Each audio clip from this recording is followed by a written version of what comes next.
Hello, it's Claire and Tracy from ATTA. We have the amazing Veda Austin with us today. I don't know where you are. Are you in New Zealand now, or? Yes, I am in New Zealand at She's the moment. she's an incredibly special lady. She's got an amazing connection with water. Um, Her journey with water has been absolutely phenomenal. Mind-blowing, in fact. It's an understatement. It's an understatement. So we had a question, just basically because you call it oh God, I've forgotten myself. It's crystallography. And for those that don't know, we wanted you to explain what that was and how you started your journey with that. Sure. Well, yeah, for people that don't know me, which I know is still quite a lot of people, I am a water researcher, and I specialize in crystallography, which is just a fancy way of saying that I photograph water at a specific state of freezing, and I inspire the water in some way, whether that be through sound or music or words or thoughts or pictures or media, prior to freezing. And I have actually just clocked over 40,000 photos of water responding in an incredibly intelligent manner through artistic form. And I've discovered that water, if you will, communicates in three ways. The first way is something that I call signature patterns. So each different type of water has a specific signature pattern that you can identify. So we know, okay, this looks like rainwater, this looks like tap water, so on and so forth. Then you have the art of water. And I always say that art is the heart of water. And we'll be looking at some of my photographs to really get you familiar with my work. And then the third way is something I call hydroglyphs. And a hydroglyph essentially is a symbol in ice that I have seen repeated at least 50 times after using the same word influence. So water doesn't read words, but water absorbs the energy of words and crystallizes into the energy of a word. So an example might be, so here are my glasses. Nobody's particularly excited about that. But if I said this is the energy of my glasses, there's something quite different in that statement. So the energy of my glasses, it comes with the gift of sight or vision. Their shape, the designed to shape my face well, and they kind of have an energy of mine in them because I wear them all the time. So the energy of something is very different than the word we've labeled. So because water crystallizes into the energy of a word, what we're really starting to see is a kind of big concepts being presented, deeper ways of feeling into meaning. And we can get into that a little later because that's the work I'm getting a bit more scientific recognition for. So I don't know if you'd like me to share about how I began this or which direction you'd like to go. Yes? Yeah. Sure. Well, I'm happy to kind of take you on a bit of a visual journey of my work, but I'll talk a little bit about it first.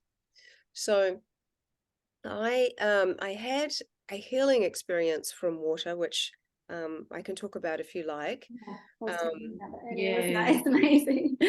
Yeah, please do. I was in a horrendous car accident over 20 years ago. I was the passenger. We went under a 7-ton truck and rolled, and the driver died immediately. He was decapitated, in fact. And actually, it was one of the worst accidents in New Zealand where someone survived. When you see a picture of the car wreck, people just shake their heads and can't believe someone got out of that alive.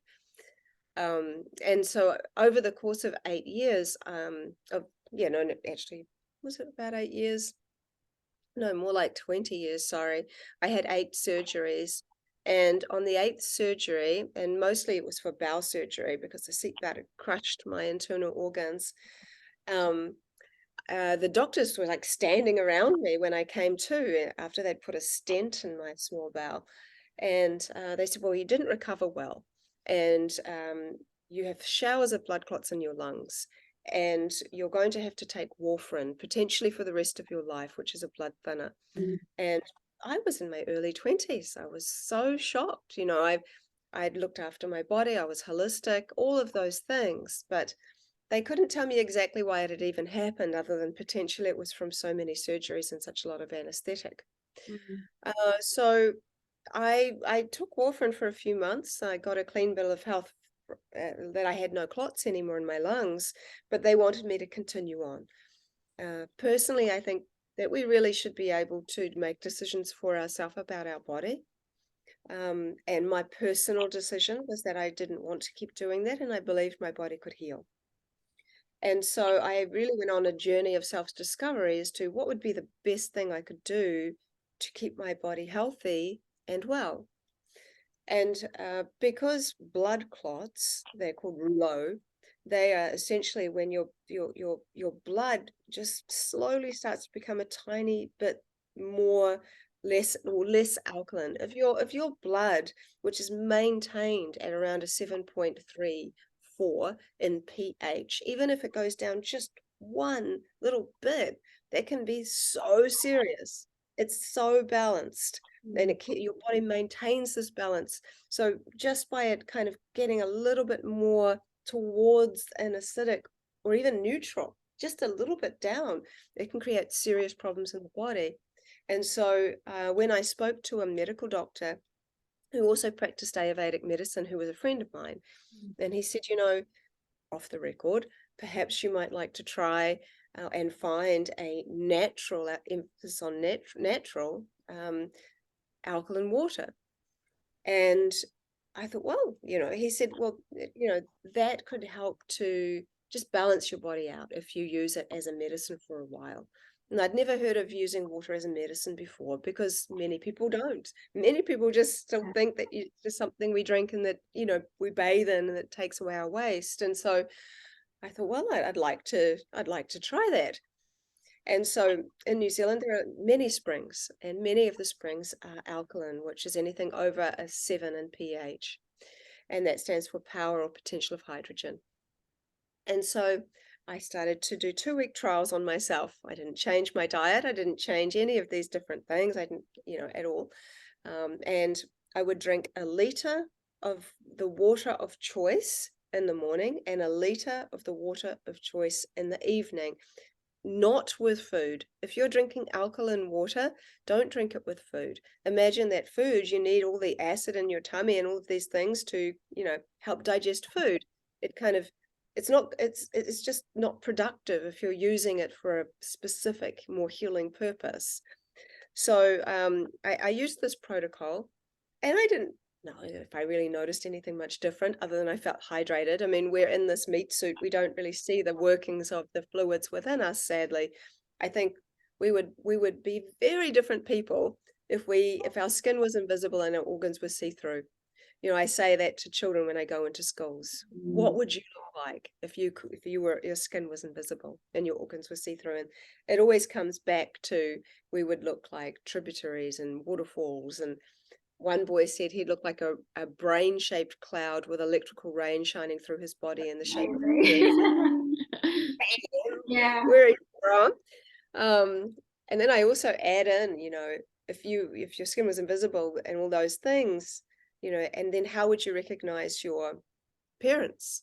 One girl said, I'd always recognize my mummy because she feels like mum. Oh, it's so lovely.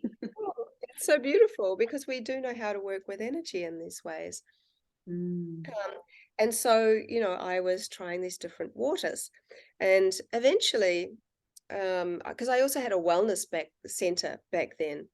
And so one client said, I know this guy's got his own private water source. It's a natural spring. It's from an artisan spring, and the pH out of the ground is 9.9, which was the highest I'd ever heard of in New Zealand.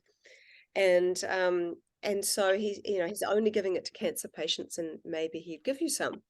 So I went and spoke to him. He gave me a month's worth to try.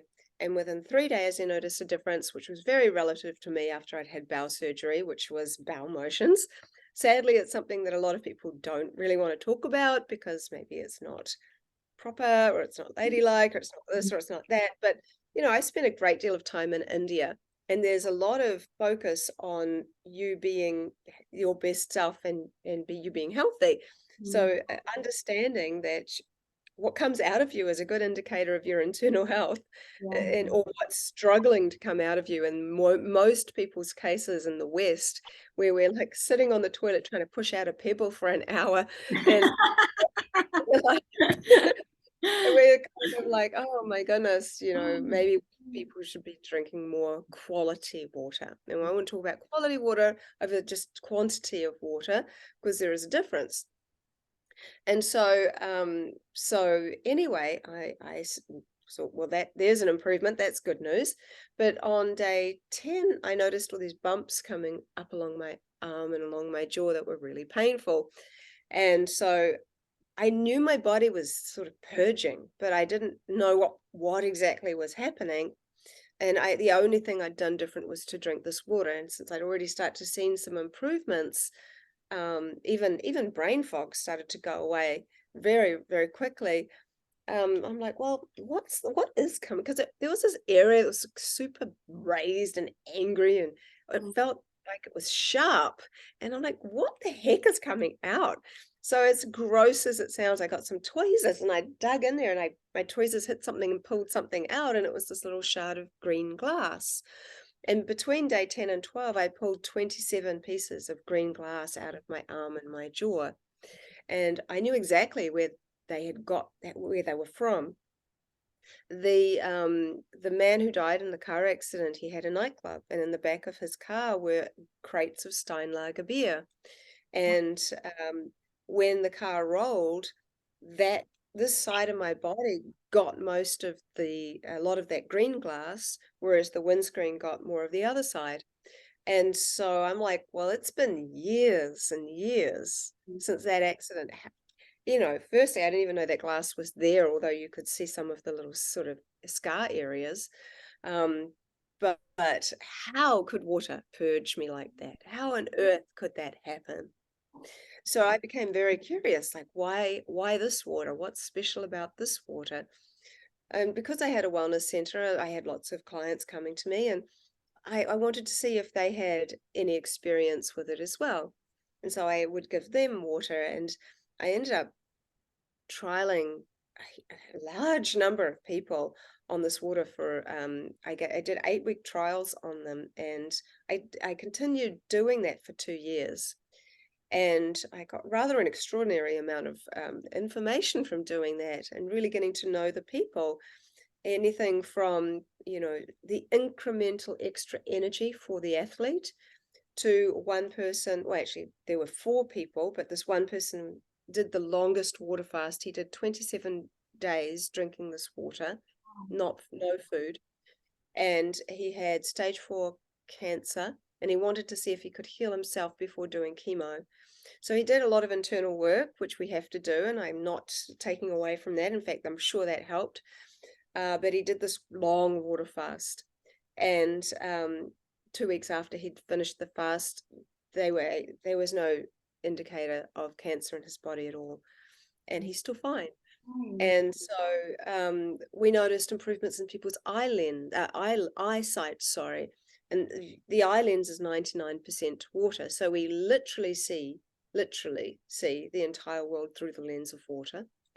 And so that was quite interesting, because in Dr. Carly Nuday's book, Water Codes, she talks about one of the reasons that we lose our eyesight is that our body needs this very special type of water.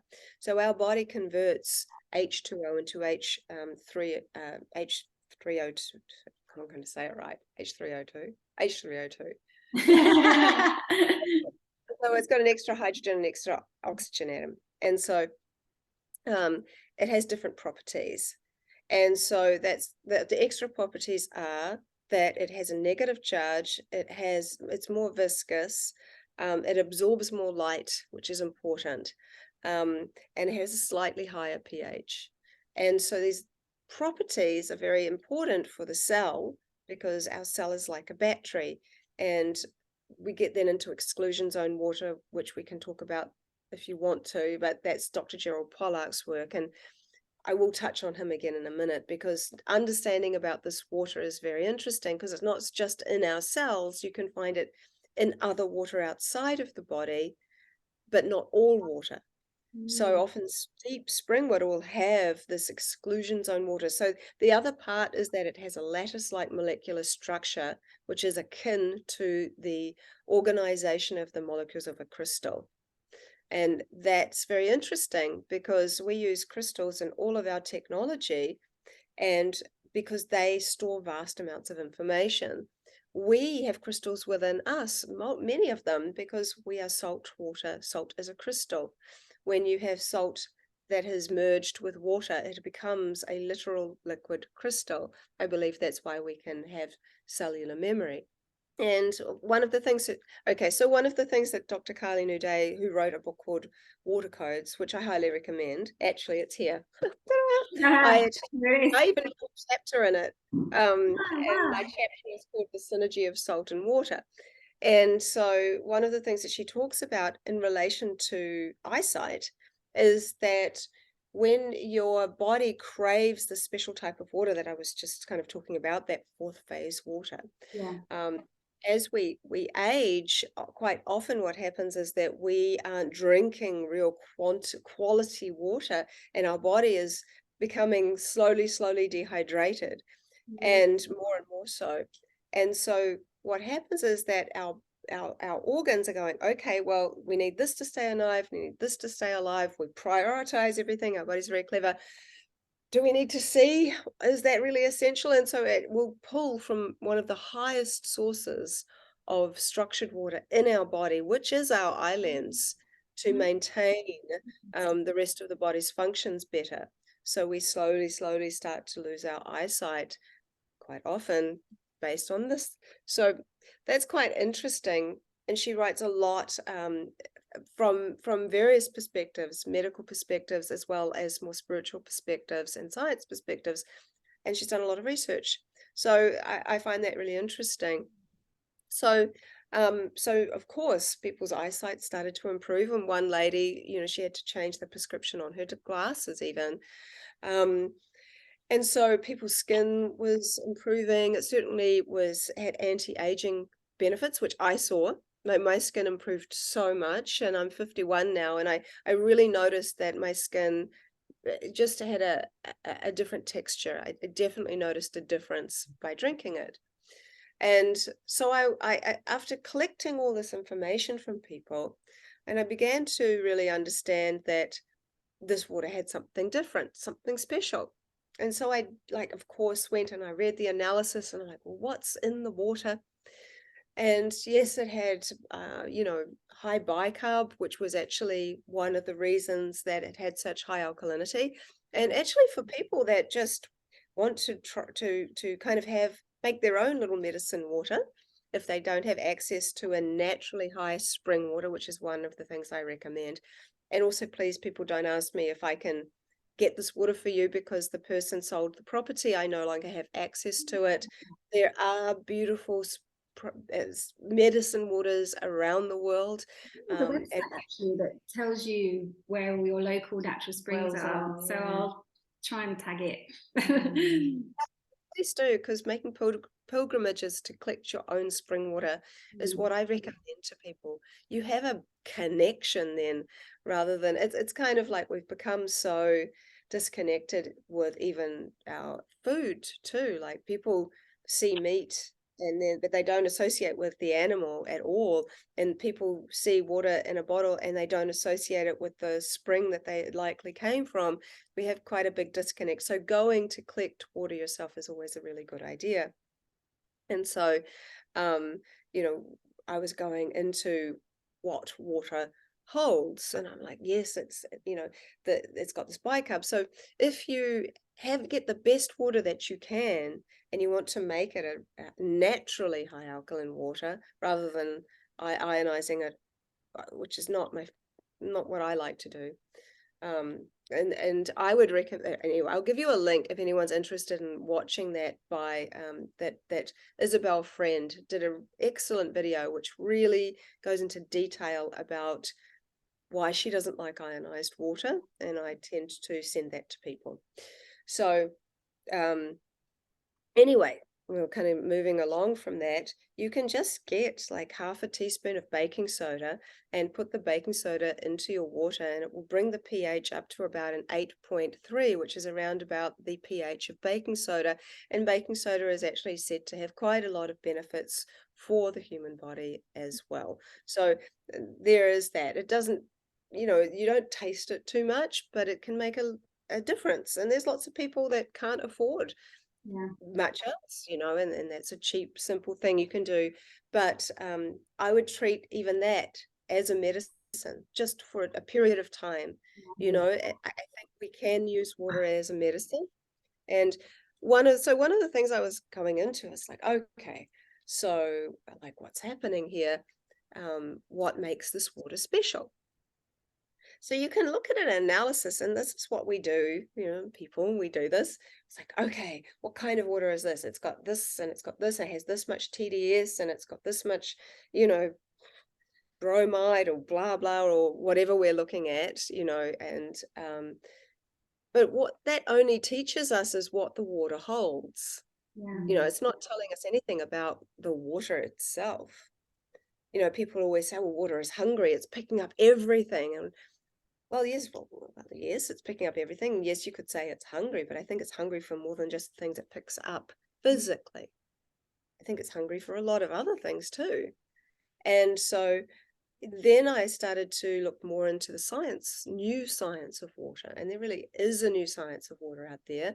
And that's where I got to know Dr. Jerry Pollock. And he's a dear friend of mine now.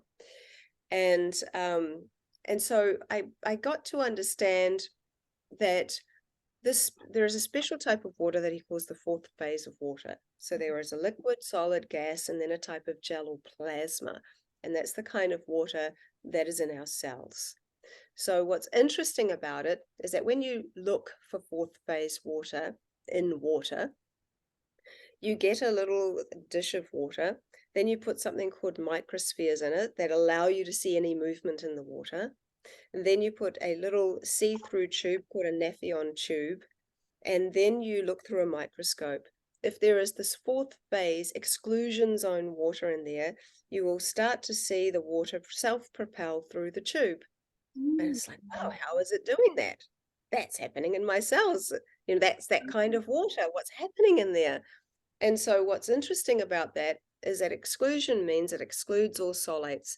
Basically, you get a hydrophilic surface, and you have an area where there is this exclusion zone.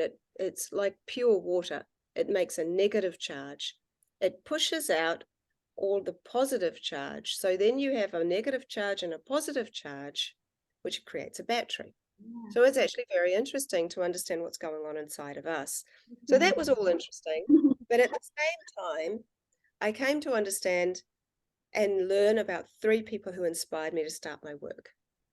The first person, his name is, many people know it, is Masaro Omoto. And Masaro was not embraced by the scientific community. And the reason for that was that he openly says that he cherry-picked his photos to basically show which ones best represented what he was trying to say.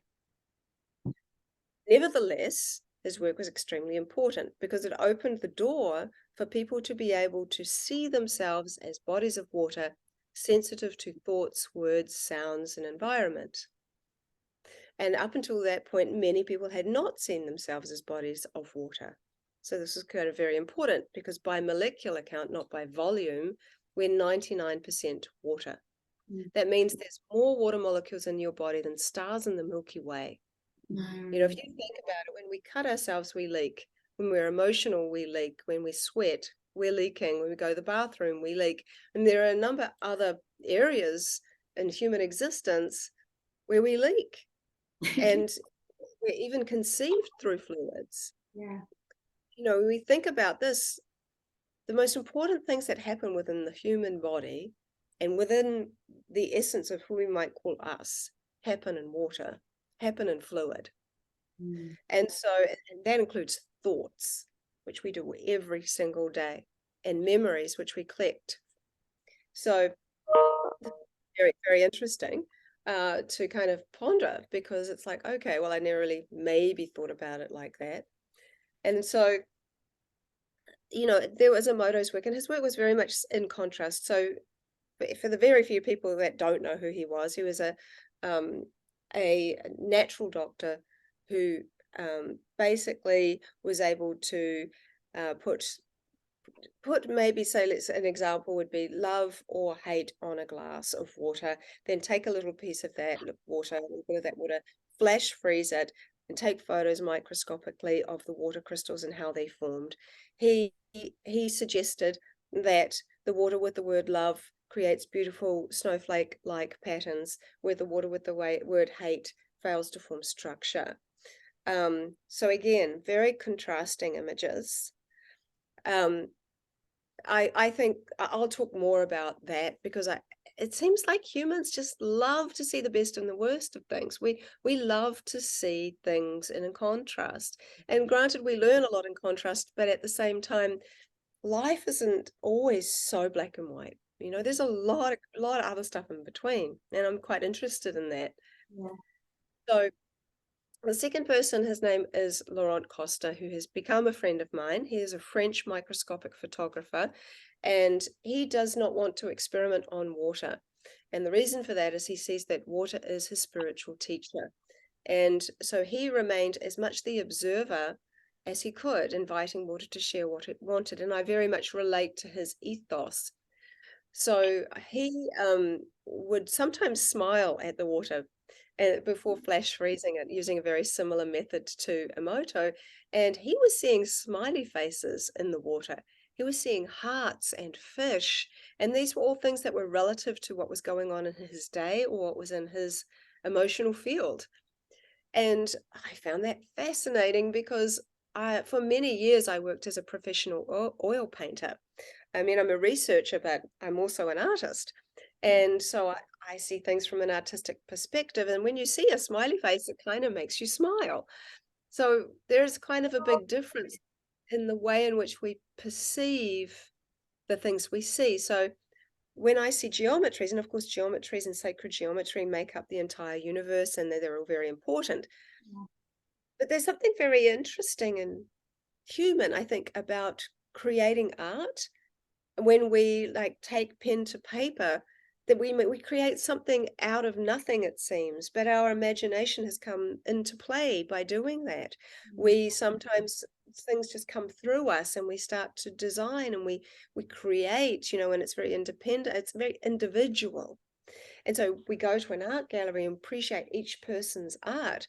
Well, water appears to be able to do just that, design and create images that we can recognize and appreciate. So by seeing his work, it really blew me away, because I'm like, wow, I had no idea water could do that. And then the third person who inspired me, and I will show you these people's work, Thomas Hieronymus. He was a radionic engineer, and he actually was quite a genius. The more I read about him, he had a lot to do with learning about scalar waves. And so basically he went into a Parisian meat market on a very cold night, and he made an interesting observation. He noticed that the freshly placed organs of an animal appeared to be affecting the way the frost froze on the glass behind where the organs were placed. For example, the frost would freeze into the shape of a liver organ above a liver organ, and so on and so forth. And his hypothesis was there seemed to be some kind of life force energy still emanating out of these organs, even though they were no longer attached to an animal.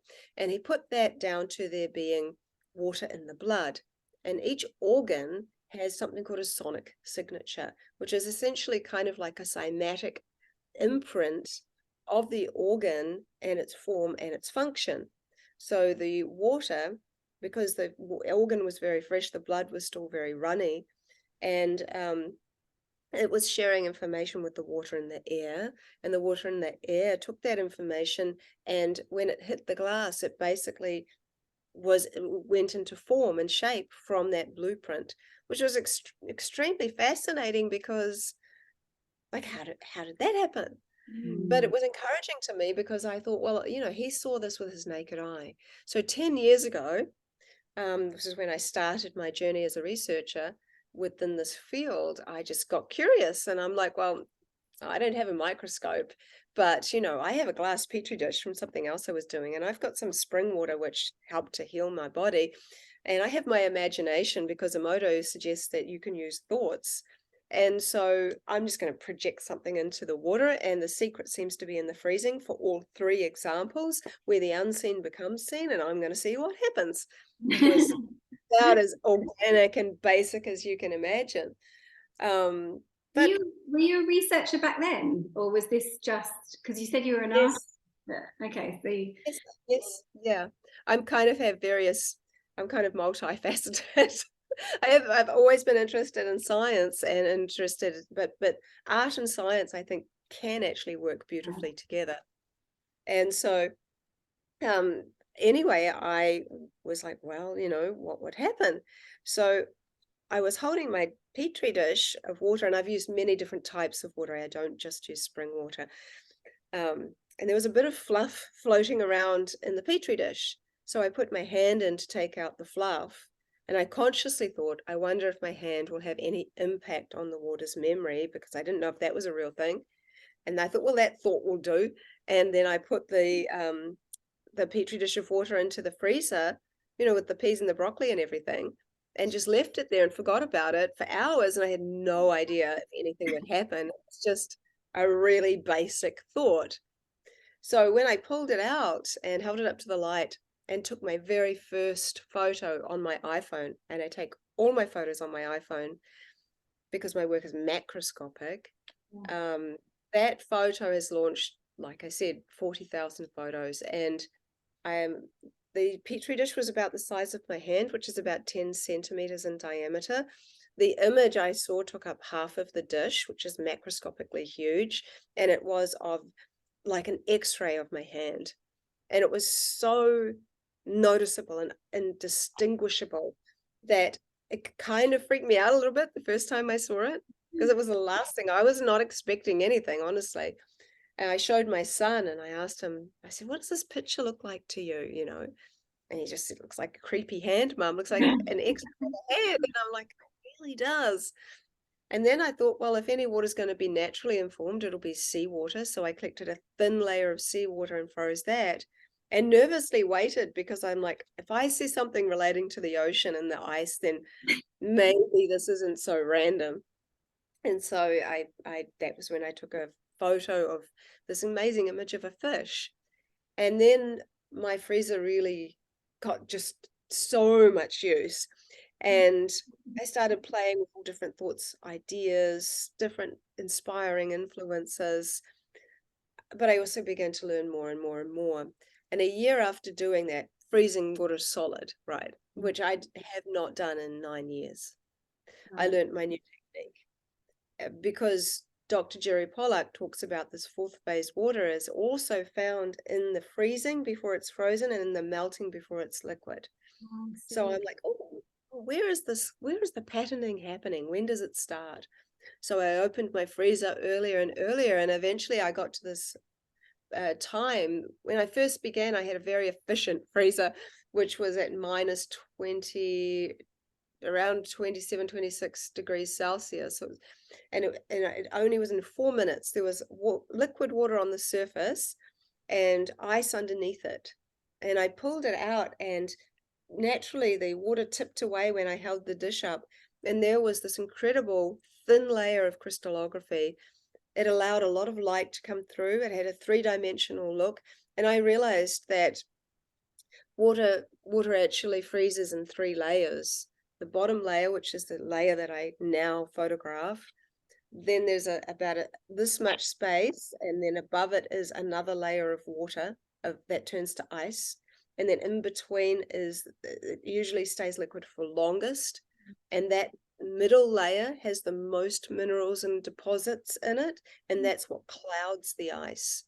And so it's a miracle. I look back at my work now that I got the kind of clarity of imagery, knowing what I know now about how water freezes. So let me take on you on that visual journey I've just talked about. I like this quote by Rudolf Steiner. He says that the human being thinks that he creates intelligence, whereas he only draws intelligence from the universal sea of intelligence. Amazing. You have to read that again, don't you? Yeah. So this is Omoto's work, just again, very contrasting. This is Laurent's work. So he's not so well known as Omoto, but I always think that he should be. And he's got a book called Journey into the Heart of Water. And I love his quote here, the heart of water opens up to those that love it. And, you know, you kind of can't help but smile when you see these cute things. Imagine seeing them looking back at you in a microscope. This is Thomas Hieronymus, who I mentioned. And so we get to my work. So this was the first photo that I ever took. And you can clearly see that that image looks like a hand, and it looks more like the x-ray of a hand. Here is the very first seawater picture that I took. Now this is frozen solid.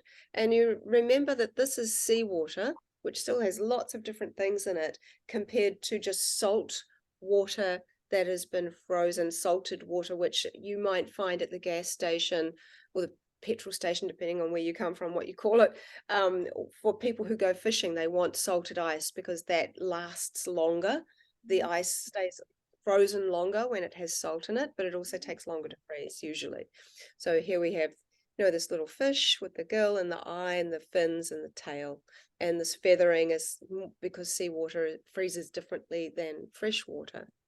So here we have a wonderful comparison of my old technique and my new technique. Here's the old technique and the new technique. Now, I can't even take any credit for this particular picture because my son Rama and my children have grown up watching me do this and playing with water in a similar way. He is part Indian, and he was named after Lord Rama, who's a Hindu god who has a bow and arrow. Rama was trying to con me into buying him a bow and arrow. He said, "Oh, Mum, you know, I'm Rama, I need a bow and arrow." And I'm like, well, let's just talk about that. And so we ended up playing with that idea, and he projected the thought of an arrow into the water. Then he froze it using my technique. Then he photographed this. So actually, I just supervised. He did everything. So you can see that it literally looks like an arrowhead stuck into this golden kind of ice. Yeah. So my freezing technique is mentioned it, but this is kind of how it looks. So I do teach people how to do this. And the exciting part for me is now sharing other people's work. So it's not just me that can do this. Anybody can play with this technique and see one of the three things: the signature patterns, the art, or the hydroglyphs, or sometimes a bit of all of them. So this is how it should look in your freezer. You want to be able to see ice, but this area here is liquid. So if you moved it, you would see that it would actually move and it would be water. So it kind of looks like this from the side. There's liquid water and ice underneath. So you tip the liquid away. That's what we're doing. We're left with this kind of wonderful icy imprint. So I think of this like a glue and glitter picture. If you were, I don't know, when I was a child anyway, the teacher would give me a piece of paper and a glue stick and ask me to draw a picture with the glue.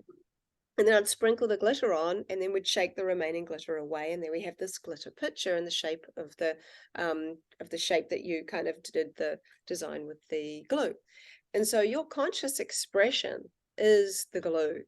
The water that adheres first is the glitter that's stuck to the glue. The water we're tipping away is the excess glitter, if you will, which holds potential, but has not been part of the glue. Yeah. So that's very interesting. This is wonderful because we're getting to see. So I'll stop it here.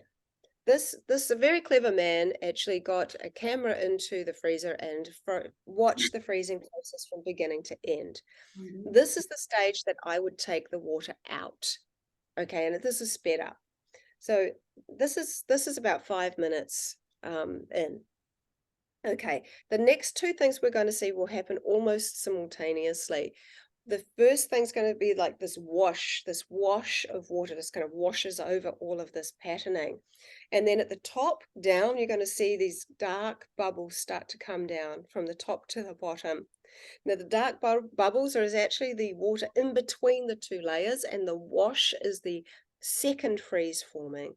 So let's watch that. So you can see it washing it away, and then the dark bubbles come down, which is actually in between the two. We always know someone's over frozen their sample because we might see these kind of bubbles that have formed and it clouds over. So you know it's just a little bit too over frozen, and it's easy to do because it's a process of just getting to know exactly what you're looking for. It cracks. So there's a really big difference between that and always does that and and that, right? It's so it's like night and day. Why? Oh, I see what it's trying to do. I've often wondered why it does that. Well, now I think we're going to get to this in just a second. Okay. Facial recognition. So I wondered, because water seems to love to design through artistic kind of designs, and they're not just like, oh, I think I can guess that it kind of looks like that. You know, Dr. Jerry Pollock, he gave me a suggestion years ago because he was one of the first few people that even knew about my work before anybody else. I was sharing my pictures with him, and he thought it was interesting, but he's like, well, why don't you try to make it a bit scientific? Why don't you put a questionnaire together with 25 of your photos, simply saying, what does this look like to you? And then circulate it. And so I gave it to people I knew that circulated this questionnaire on social media. So people didn't know what they were looking at, and they didn't know what it was. They didn't know it was water, and they didn't know it was coming from me. And so 293 or so people answered the questionnaire, and 85% of people could recognize the ice imagery for the influence prior to freezing. But out of all of those 25 images, there were 3 where 100% of people could recognize the image for the influence.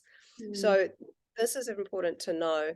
So this has become one of my iconic photos because my friend Wendy, I always call her the face of water because it was one of the faces I ever got. So I put my petri dish of water on top of her photo for 30 seconds. It's not too long, it's not too short. Lots of people have an idea that water should kind of be exposed to something for longer for it to really settle in. But I think water is quantum, and it's recognizing things so quickly that we actually 30 seconds is really just for protocol. Nothing else. So I thought, if I can design other people's faces, then, you know, maybe that's something very interesting. And I use the word interesting a lot because I find it fascinating that water is able to do this. You know, when you have such a huge body of work and you start to see, oh my goodness, this isn't random. How huge is this? Like, this is a big deal, right? It's not some small thing. To me, anyway, I think it's really important. And you can see, you know, I've over frozen this little guy, but you can still see his beard and his eyes. And my process has taken a bit of time for me to really get perfected. And even then, just when you think it's perfect and your timing is perfect, water is wild. You know, water's not a photocopier. Water is none of those things. Water creates artistic expression. You'll notice none of them look identical, but they are recognizable. Well, nature is not identical. Even on look at the different levels. You can have identical twins, but they are emotionally different. So on multiple levels, there's often some small differences. So I was just going to give you some examples of my work. Water really loves the animal kingdom as well as the as humans. And there's stories behind each one. For example, here I asked someone who was pregnant to think of her baby and drink some water and leave me some. So in the ice, you can see this little baby it's sort of in this little stage. It's very similar. And so you'll notice this light coming from around the spine, and it's very unusual and interesting again because it's kind of relevant to the spinal fluid. And I was talking to Dr. Mauro Zapatera, who specializes in cerebrospinal fluid, and he's outwardly saying that fluid, which is 99% water, is the portal to cosmic consciousness. Joe Dispenza talks about that, I think. So, yeah, amazing. Well, really, really interesting. There we go. So here we have, I asked water, do you know my name? And you can see that it's created my initials. And this is just to show you how I link my initials. This was never shown to the water. I asked water if it knew my name. This is so that you can see how I write my initials. So then this was cool because I had a wedding invitation, and the water was simply sitting next to the wedding invitation. And often I'll show pictures. So the pictures beside the ice imagery is often what I showed the water. When here you can see what I did. There's always a story. I mean, sometimes they're quite funny. So here's one which is cool. So you can see I put my thumb in the water, and you'll notice that there's a chip at the end of the nail here. Well, 3 hours after doing this one, I chipped my nail in exactly the same way. That's insane. First time I've seen that happen. I had, so quite often I just invite water to share with me anything. I do that most of the time now because I'm more interested in what water has to say. I don't need water to show me that it sees the things around me or that I'm showing it something. And so I saw this obelisk shape in the water, and a few hours later, and I was looking around going, I can't see any obelisks anywhere, so maybe it will reveal itself at some point.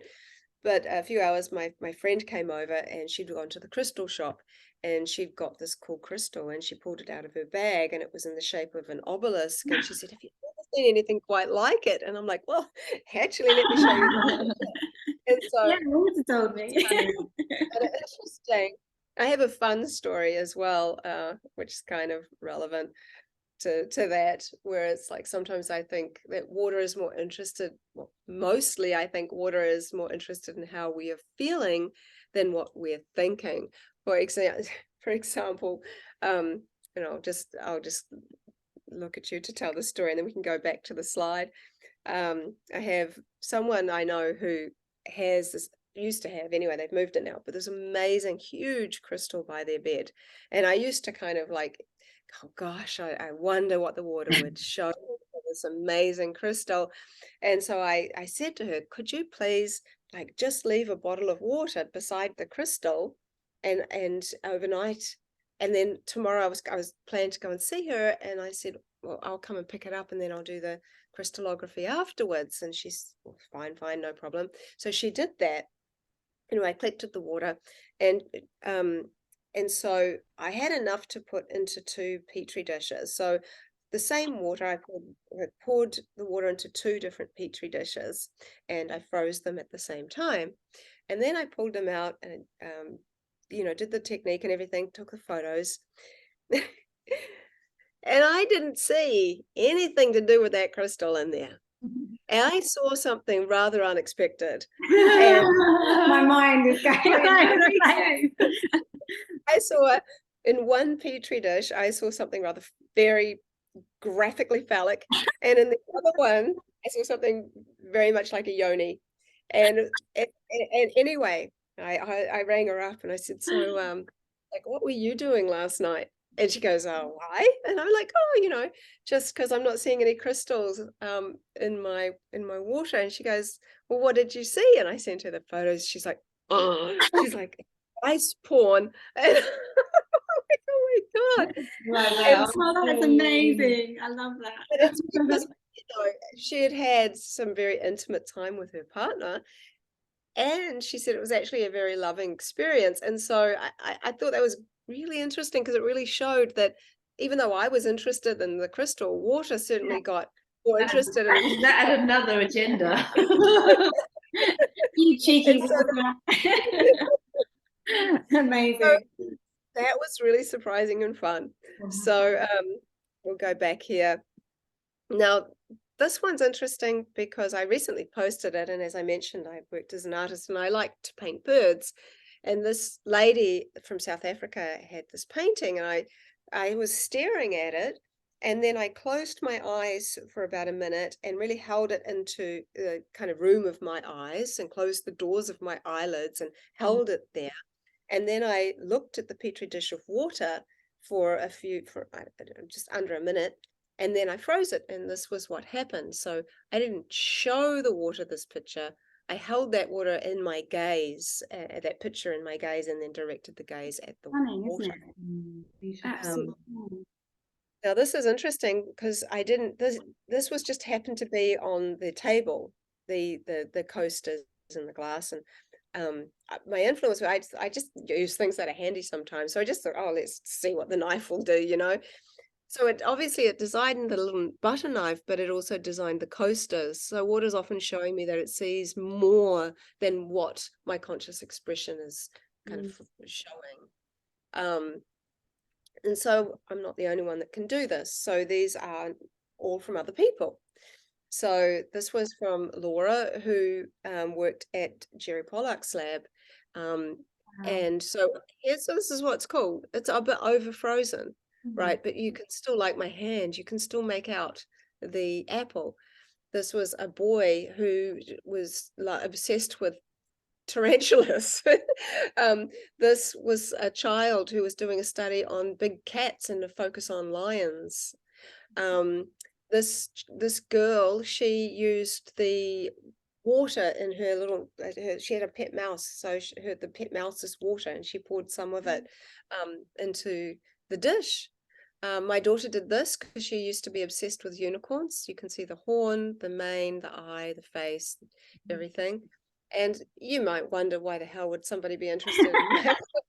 What that doesn't make any sense. But well, the focus wasn't on the nail clippers. My friend John, who lives out in Utah, he his nail clippers just happened to be sitting beside the petri dish, so it wasn't an intentional influence. And so again, we can see various ones here. So we kind of keep going through, and then we need to think about how this is perhaps happening. And then we get into light. And this is an important piece, because water absorbs so much photons, it has a light source.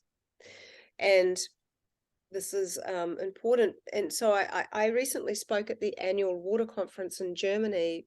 I was the very last speaker of the evening, closing at the banquet. So I didn't have to be a scientist or a biologist, a physicist, or any of these things, which everybody else is normally. They're sharing very scientific work. Jerry wanted me to share my work, but he had to position me a certain way, because clearly I'm still a bit fringe. But gratefully, I actually am now working with a quantum physicist who's able to explain what's happening here. And we're putting a paper together, which will actually be very helpful for a lot of people interested to further investigate this work. But at that conference, I talked about how there was an American Indian woman that taught me something very important. And I think it's important to see things from different perspectives. I like it when true science, art, and consciousness, or indigenous wisdom, or spirituality, or intuition all overlay together. And then I think you have a truth. And so she said that she could speak to bees, and she said that she would watch their hives for long periods of time. And one day a bee communicated to her and said that they didn't mind her watching the hive, but could she please not do it for so long, because her conscious expression was putting too much light in the hive and they liked it to be darker. And I thought, oh, so where we focus our attention is also where we're putting our light. I think that's a nice thing for us to remember every now and then. And so and occasionally, just in the perfect timing, I'll look in my freezer as water's just about to freeze, just starting to freeze, and it sends these little shoots out that look a little bit like spears. And what I've occasionally captured is this light emanating from the spear top. And I actually think that it is light that paves the way for the design of the ice. And if your conscious expression is connected to this water, you're giving it more light, especially light pertaining to you and your information, which is absorbed by the water and is able to design. But then I had a question, because if water, and I used to say this a lot, and I used to query my thinking, I'd say, I freeze water in this state of creation, this in-between stage between molecular chaos and molecular order, between where water is in a chaotic state, updating its information every trillionth of a second, and then basically when water is frozen and more in a state of suspension, right? So I'm like, well, if water is updating itself so much and it's like so crazy and chaotic, I would just be a bleep on its radar. How could I be influencing or have any impact or be inspiring it in any way? Like, what is actually going on? And I had a aha moment when Dave, who's the guy I'm working alongside in the quantum field, in the quantum area of quantum physics, and he said, there's a really big difference between molecular chaos and molecular excitement. He said, you're putting the water into a state of molecular excitement. It's still rapidly moving, but it has a focus.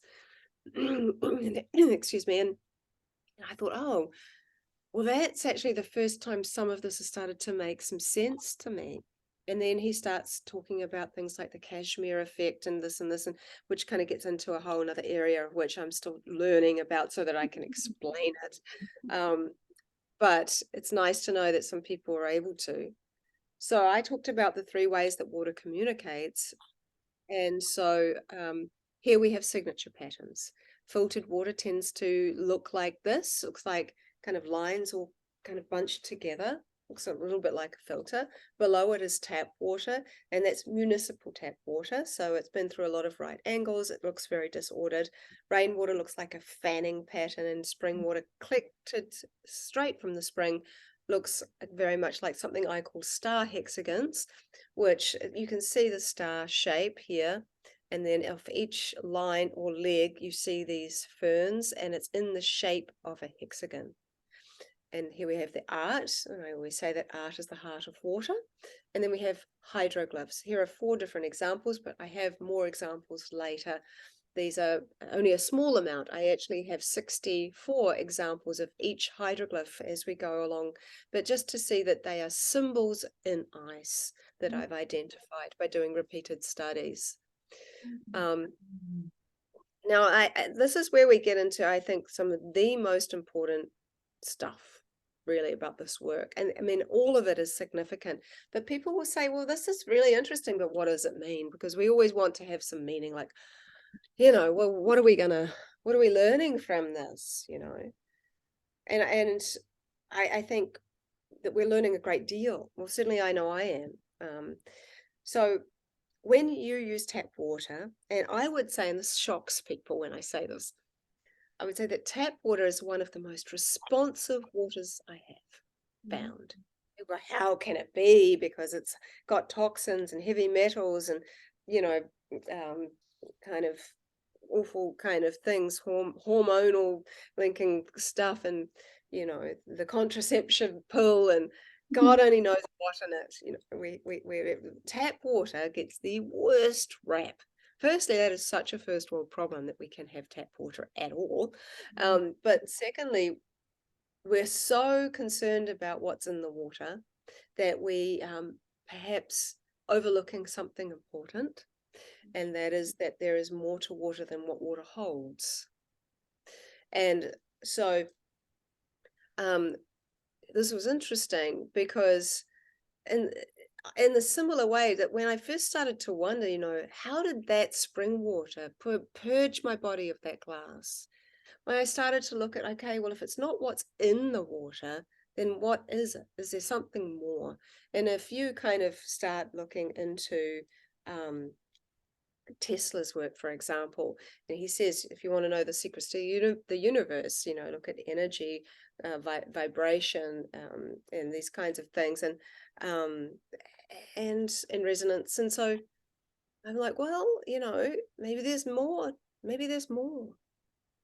And so whenever I use tap water as my, and I hate this word, but people know what I mean, and I just don't know another word yet, as my control, then I've learned a lot.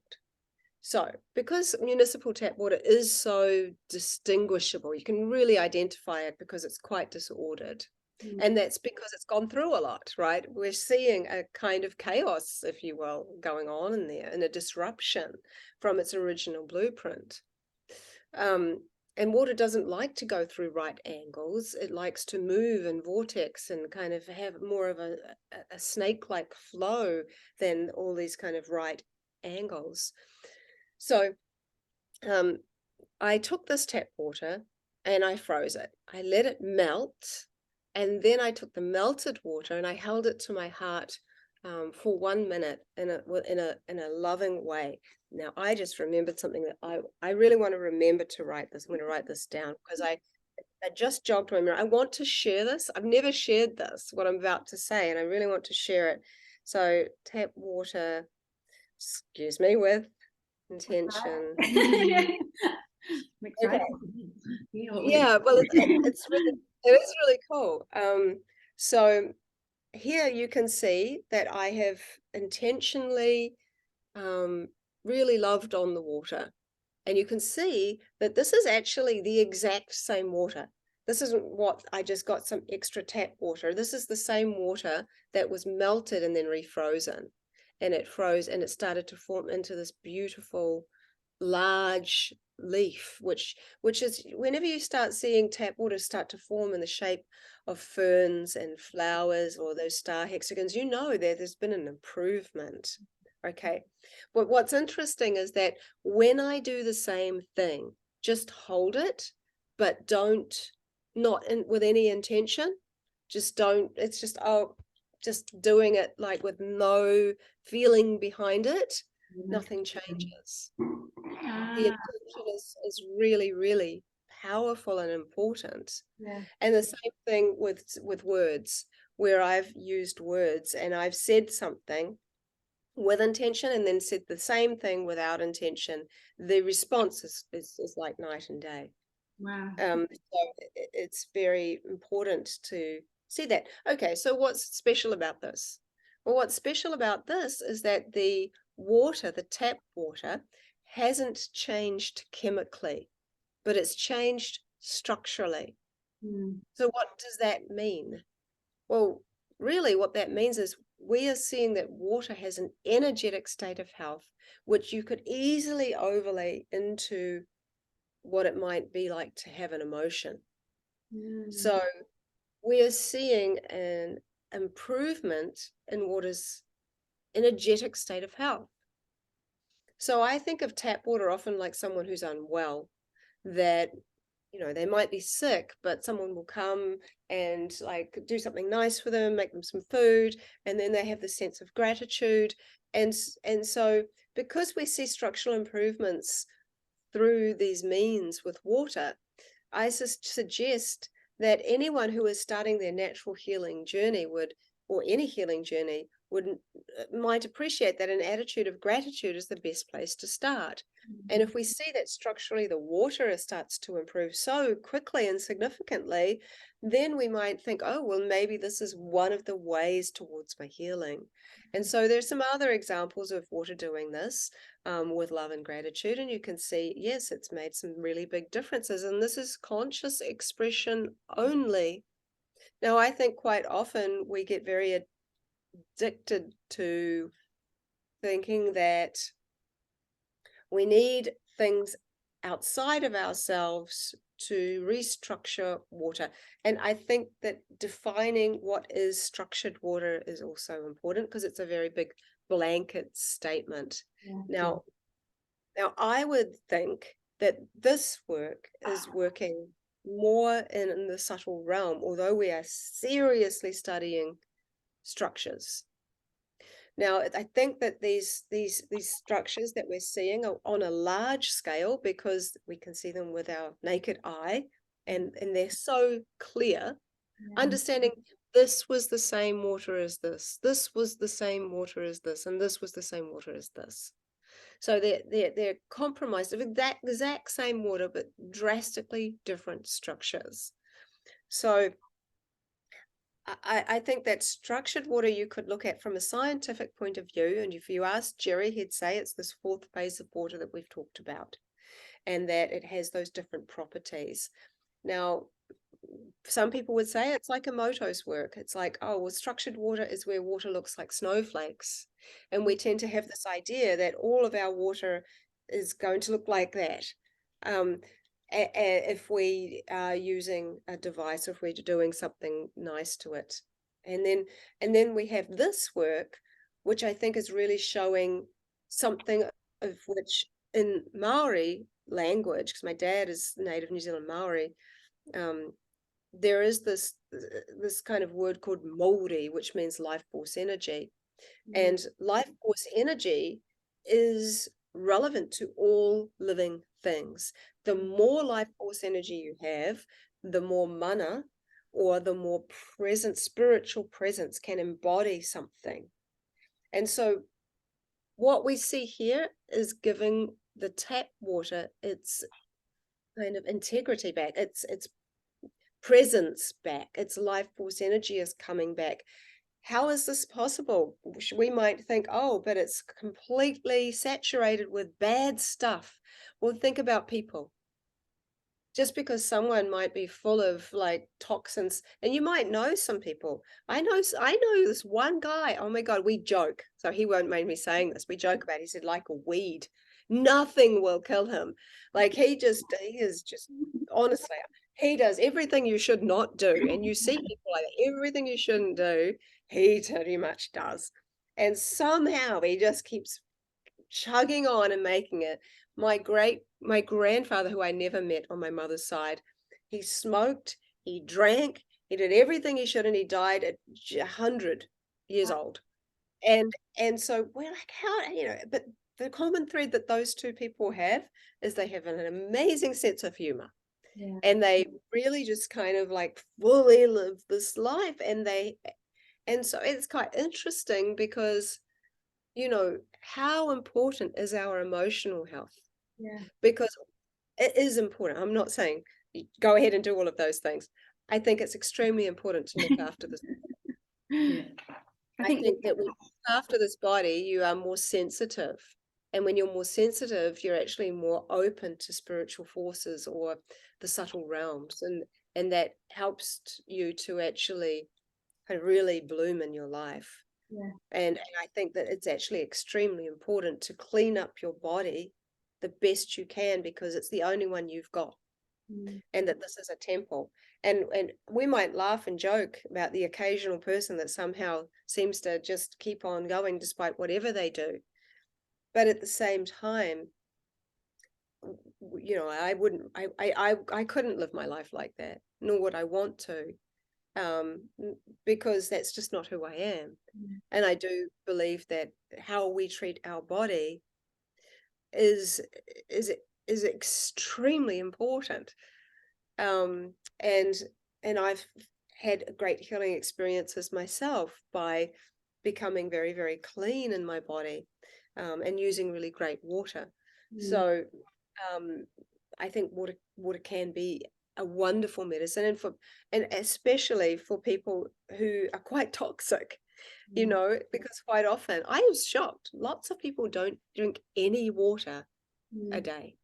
They actually don't drink water because they don't like it. So they think, okay, well, I'll just drink juice, or I'll drink a smoothie, or I'll drink Coke. All these things. That's the one I get. I think the funny most flavoured water. I drink flavoured water. So, and often when you get your body clean enough, you can start to taste the difference between different types of waters. You Yeah. know, different types of waters actually have different textures. There is a slight sweetness about some of them. It's quite, you know, you can get quite fine-tuned as to understanding the different waters. So here we see that, you know, there is a clear change, and same with here, I've used a Tibetan singing bowl, and you can see that it went from this to this, and it's become very unique, very different. This is after silk filtration. A lot of people haven't heard about that, but I've been to India many times. I love India. It's very sacred, special place for me. And I don't think I've ever really been a typical tourist at all, because I go and go to the ashrams and I stay with people. And so I was walking in the village, and I saw these 3 Indian ladies. 2 were holding a silk sari out, and one lady was pumping a water pump, and the water was filtering through the sari and getting collected into a bucket. And when I asked about it, the interpreter told me that they said that the silk filters the water, but it also filters out impurities of the heart. And so I found that very important, significant. And so I tried it myself, and I saw some really big changes. Finding an organic silk that, you know, does make a difference. But there are some people who are vegan and they hate that idea, because the sad part about silk is that the silkworm is destroyed after it creates all of the little silk cocoon.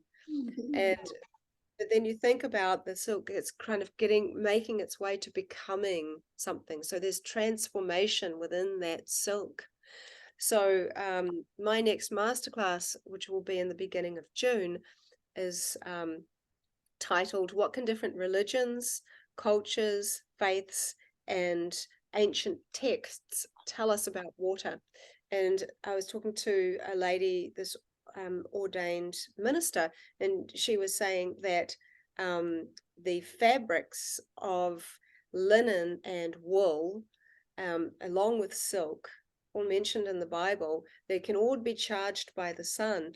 And so I did a thing where I got some wool that is knitted. My daughter is a crazy knitter. She loves to knit with all and she's always making things. And so I have this little knitted kind of wool thing. So we poured the water through it. And although you get little bits of fluff and stuff, there was actually really a big structural change. And then the same thing I did with linen, and it has a signature pattern of linen. So and that's the other thing. That's the thing I was going to be fabric. Super notes. Okay, great. So so when I did all of this, I saw, okay, well, you can use silk, you can use wool, although I wouldn't really recommend that because the bits come in, and you can use linen, and so what's interesting is when I did the same thing using or trying to use a synthetic material, the water structures stayed exactly the same. There was no change. In fact, they looked worse. Yeah, I've heard talk about that This recently. lady was saying to me that the Hertz frequency of pure cotton is the same as that of a living person. The Hertz frequency of synthetics and polyester are the same as a dead person. Oh God. So it really makes you start to wonder, you know, even what kind of sheets are you in at night? And what are you know, these kinds of things, let alone what kind of clothing we're putting on ourselves. But Dr. Jerry Pollock says that silk, even next to water, the water building exclusion zone. So I say to people, if you're handy and you know you've got a clear water bottle, you know, make yourself buy a beautiful secondhand silk sari, and then make it more just like water bottle holder, just to, you know, bag to put your water bottle in. Not only is it going to protect it from the light, but it's going to be the water is close to the silk. And that's quite a nice thing to do. Yeah, absolutely. Yeah. Almost So like cocoon. sorry. I've used many things, many different fluids over the many, many years. And so urine is very handy, we have it very accessibly. And I don't have to ask anybody else for it, but I can just get it myself. So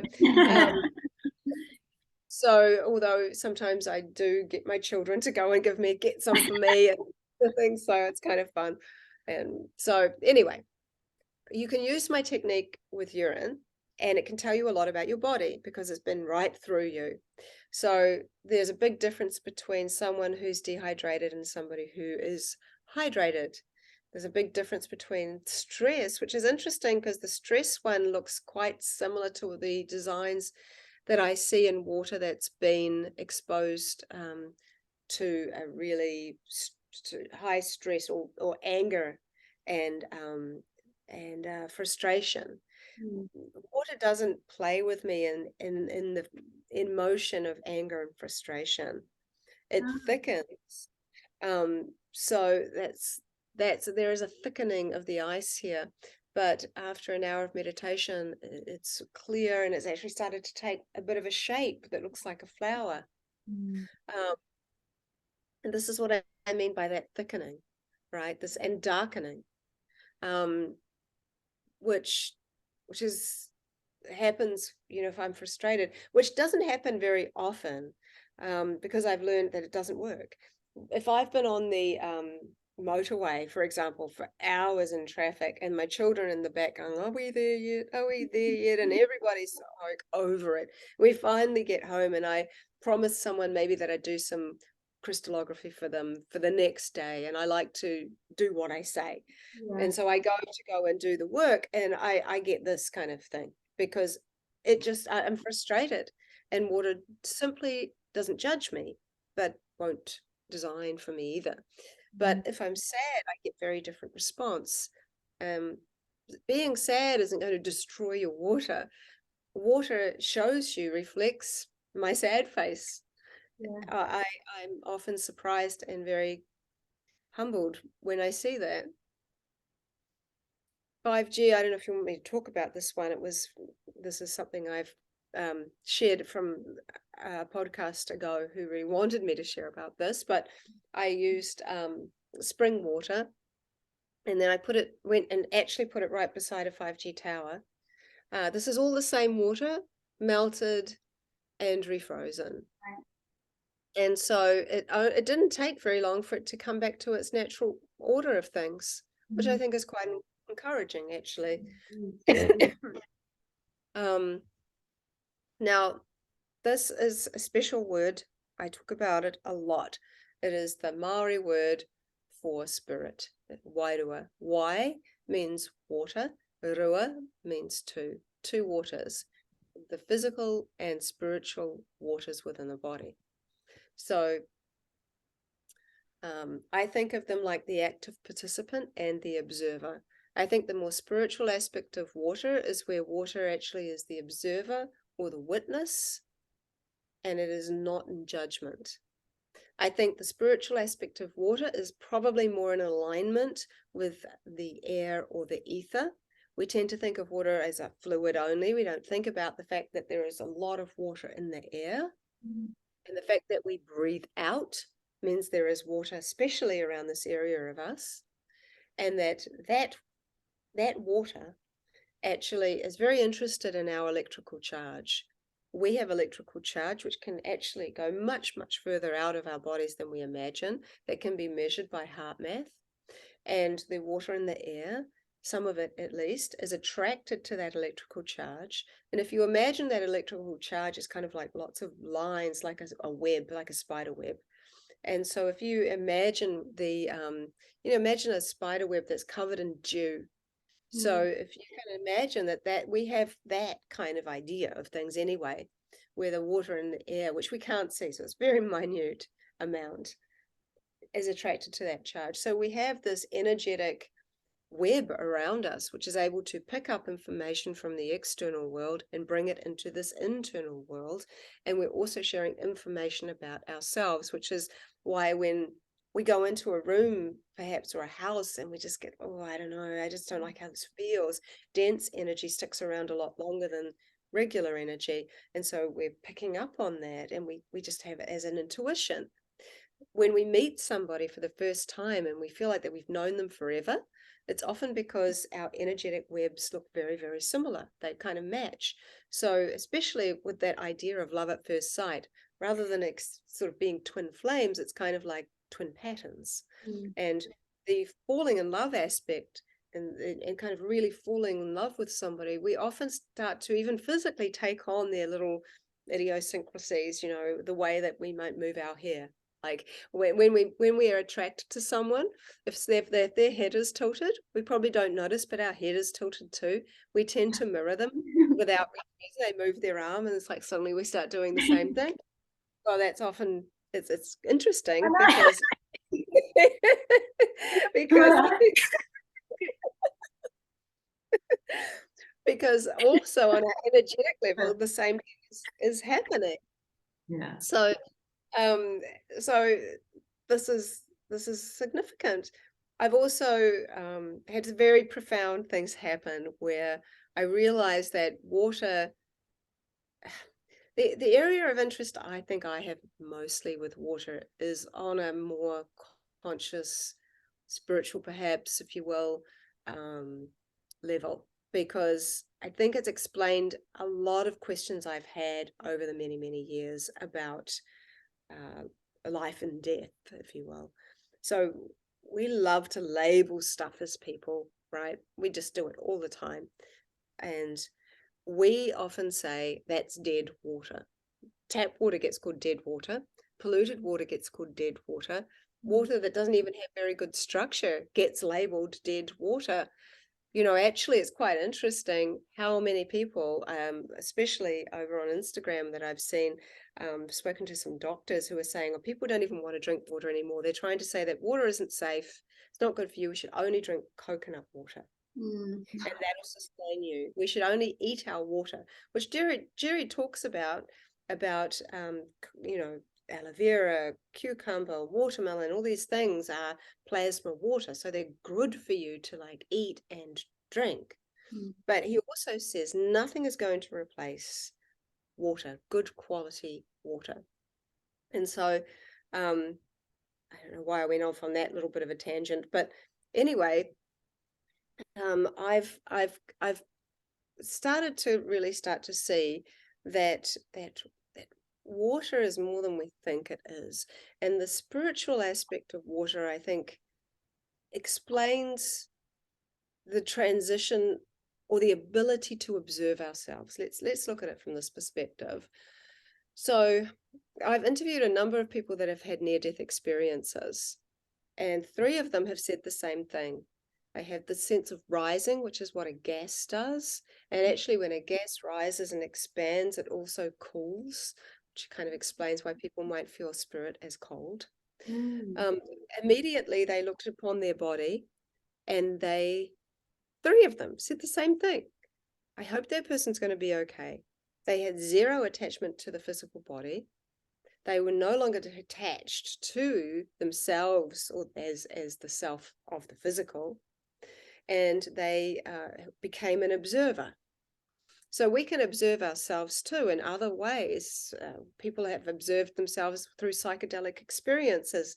And my son, and I always go, oh my God, I just talked about my son who's 15 in the same breath of psychedelic experience. But the poor boy, he broke his arm a while back and he had to go to the hospital.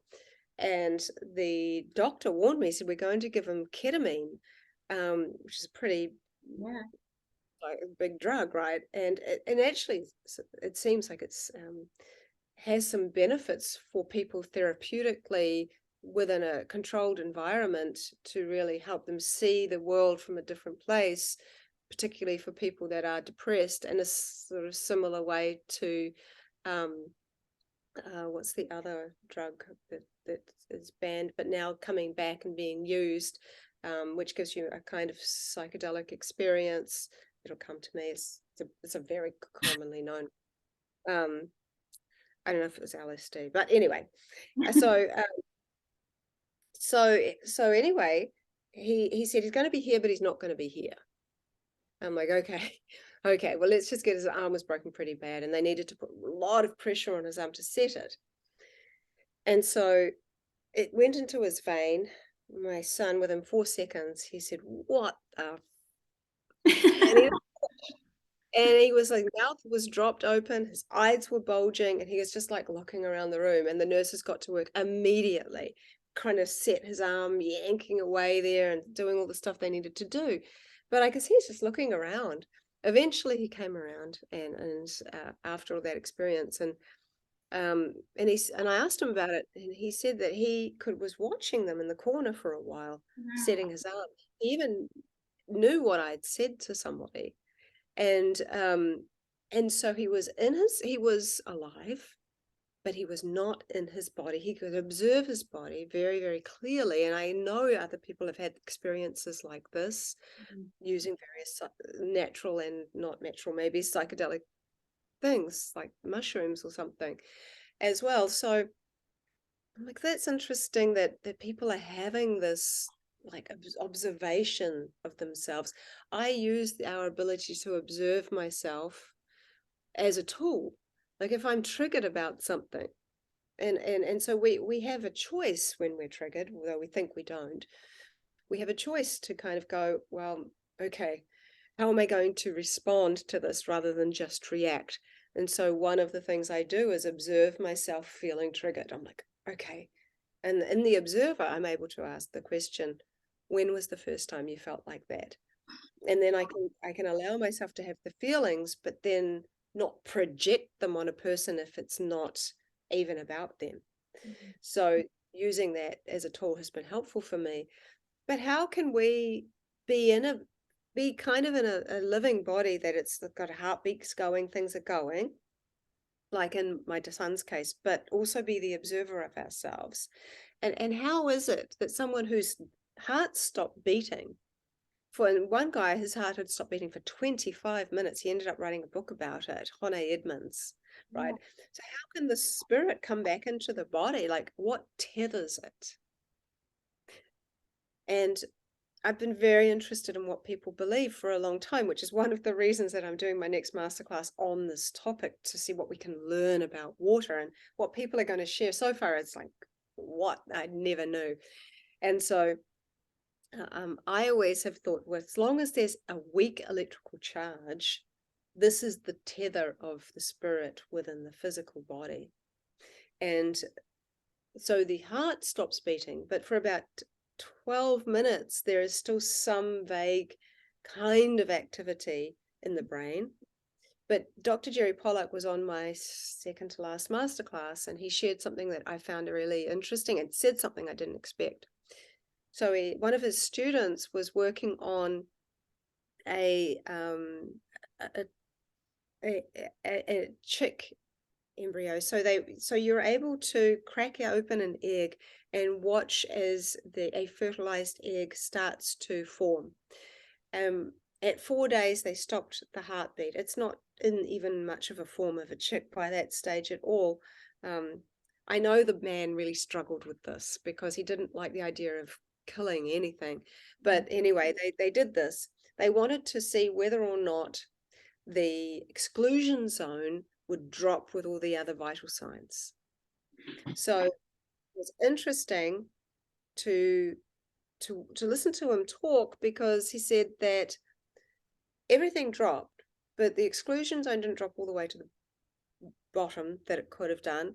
When they put infrared light, because this easy water expands with infrared light, which is why infrared saunas are good, which is why walking barefoot is good, because the earth is negatively charged. It's putting negative charge up through into your feet. By negative ions are good, like where you walk along the beach, it's full of negative ions.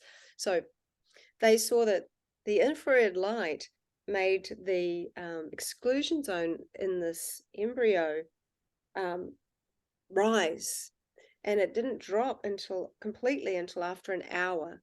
And he said that we might need to reconsider when something is actually dead based on when fluids stop moving. And someone else, I was on a podcast and I shared that, and they said there've been cases where people have been proclaimed dead, and then they're in the morgue and they come alive. They come back into their body, which must be very disconcerting for some people. So the fact that there is any movement, right? So crystals create piezoelectricity. Salt is electrical by nature. We are an ocean. If there's still any movement that's creating any weak charge, I think that, like I said, that is like the tether of the soul. Once that's gone, the spirit or the soul moves on. And so this kind of creates this picture of, well, we hear that the soul spirit, subtle body, leaves the body upon death, but how? How is water and consciousness connected? Are they one and the same? Or are they separate? Or are they intertwined somehow? And I don't know that anyone can fully answer that question, quite honestly. But my guess, my take on it is that I think either A, that water is consciousness, or B, water and consciousness are so intimately intertwined that they behave as one. Yeah, they're together. And I did a very special thing. My mum, who is here, this is me and her, she was just a walking angel, and she passed in 1999. She'd had breast cancer for 8 years, and she eventually died of bone cancer. And I used to live in Japan when she was with us, and we would write letters to each other all the time, because it was beyond the time of cell phones and emails and whatnot. So we actually write to each other. And at the end of every letter, Mum would attempt to draw a circle, and her circles were always a bit rubbish, and she'd be the first to say that. And she'd do a little heart in the middle. And so it was kind of became Mum's little signature sign, right? And so when I asked Water, can you connect to my mum? I miss her all the time. I got this misshapen circle with a heart in the middle over here. And then a year later, I asked the same question on her birthday, and I got this one. And no one knew about that except me. And I wasn't projecting that into the water, because I didn't know. I could have been a million things, that Mum that I could have got potentially. This one is after I asked the water to connect to a friend's dad who had passed, and the water, strangely, I'd left it overnight. There's a story behind it, but I'd like to carry on because there's lots to share. But the water had strangely evaporated to a degree I'd not seen before. So I just froze the remainder of the water, and all the water formed into this heart. This one was from when I was thinking about my ancestors on my mother's side. I know that 2 of them were literally burnt at the stake for being witches, for being midwives. God. And they were witches. And so I thought that was very sad, but although I can't zoom in, I can. So you can kind of see the face. Yeah. And they're very straight nosed, like my mother's side of the family always had. And this one's quite sweet because this woman had her cat, and her cat was her baby. She never had children, and so her cat was everything, and her cat passed away. And she was really, really worried because she wanted to know that her cat could see her. That was really important to her. So she said, please, can you ask if my cat can see me? And so we can see that the cat ears looking down. And so it's quite special. And I had mentioned, I think we talked about my car accident in the very beginning. So this was the car accident that I was in. This is the wreck of the car. The picture of my son down the bottom. So I was told by 3 doctors that I'd never be able to have children based on not only the seatbelt injury, but also I'd had stage 4 endometriosis, and I'd had surgeries for that. So basically I had a child for every doctor that told me I couldn't. And so the reason that his picture here is here, though, although he's a little bit older than that now, he's actually at home today, is in his room. But when we lived in Christchurch, the day before the second big Christchurch earthquake, and I was there for them both, and they were quite terrifying. So the day before the second one, someone I knew had come down from Auckland, and that's when I lived in Christchurch, and we got talking, and I was talking about the car accident and a bit more detail about it. And my son Rama, back then, he was only nearly three, and as children do, they love to spy on people. And he was like spying, and like I didn't know he was there, and he was like listening into the conversation. And after I finished talking about the car accident, he actually said something. He gave some details which I hadn't shared, which really no one except maybe the fire people knew at the time.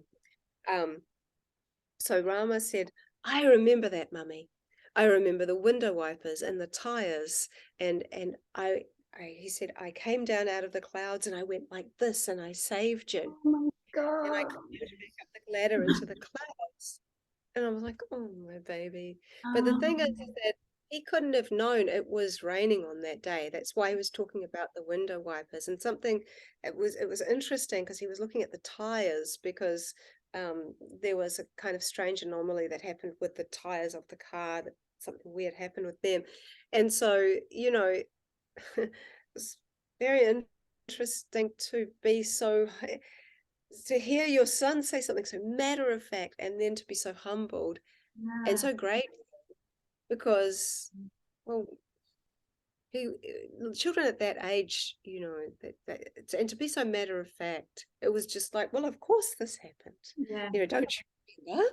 And I've had both my boys have had similar things when they were younger, and told me sort of stories about how they'd had many lives before and all sorts of other things, and then they forget. But it's so beautiful when they've got that awakened moment of, it was so matter of fact, like you said.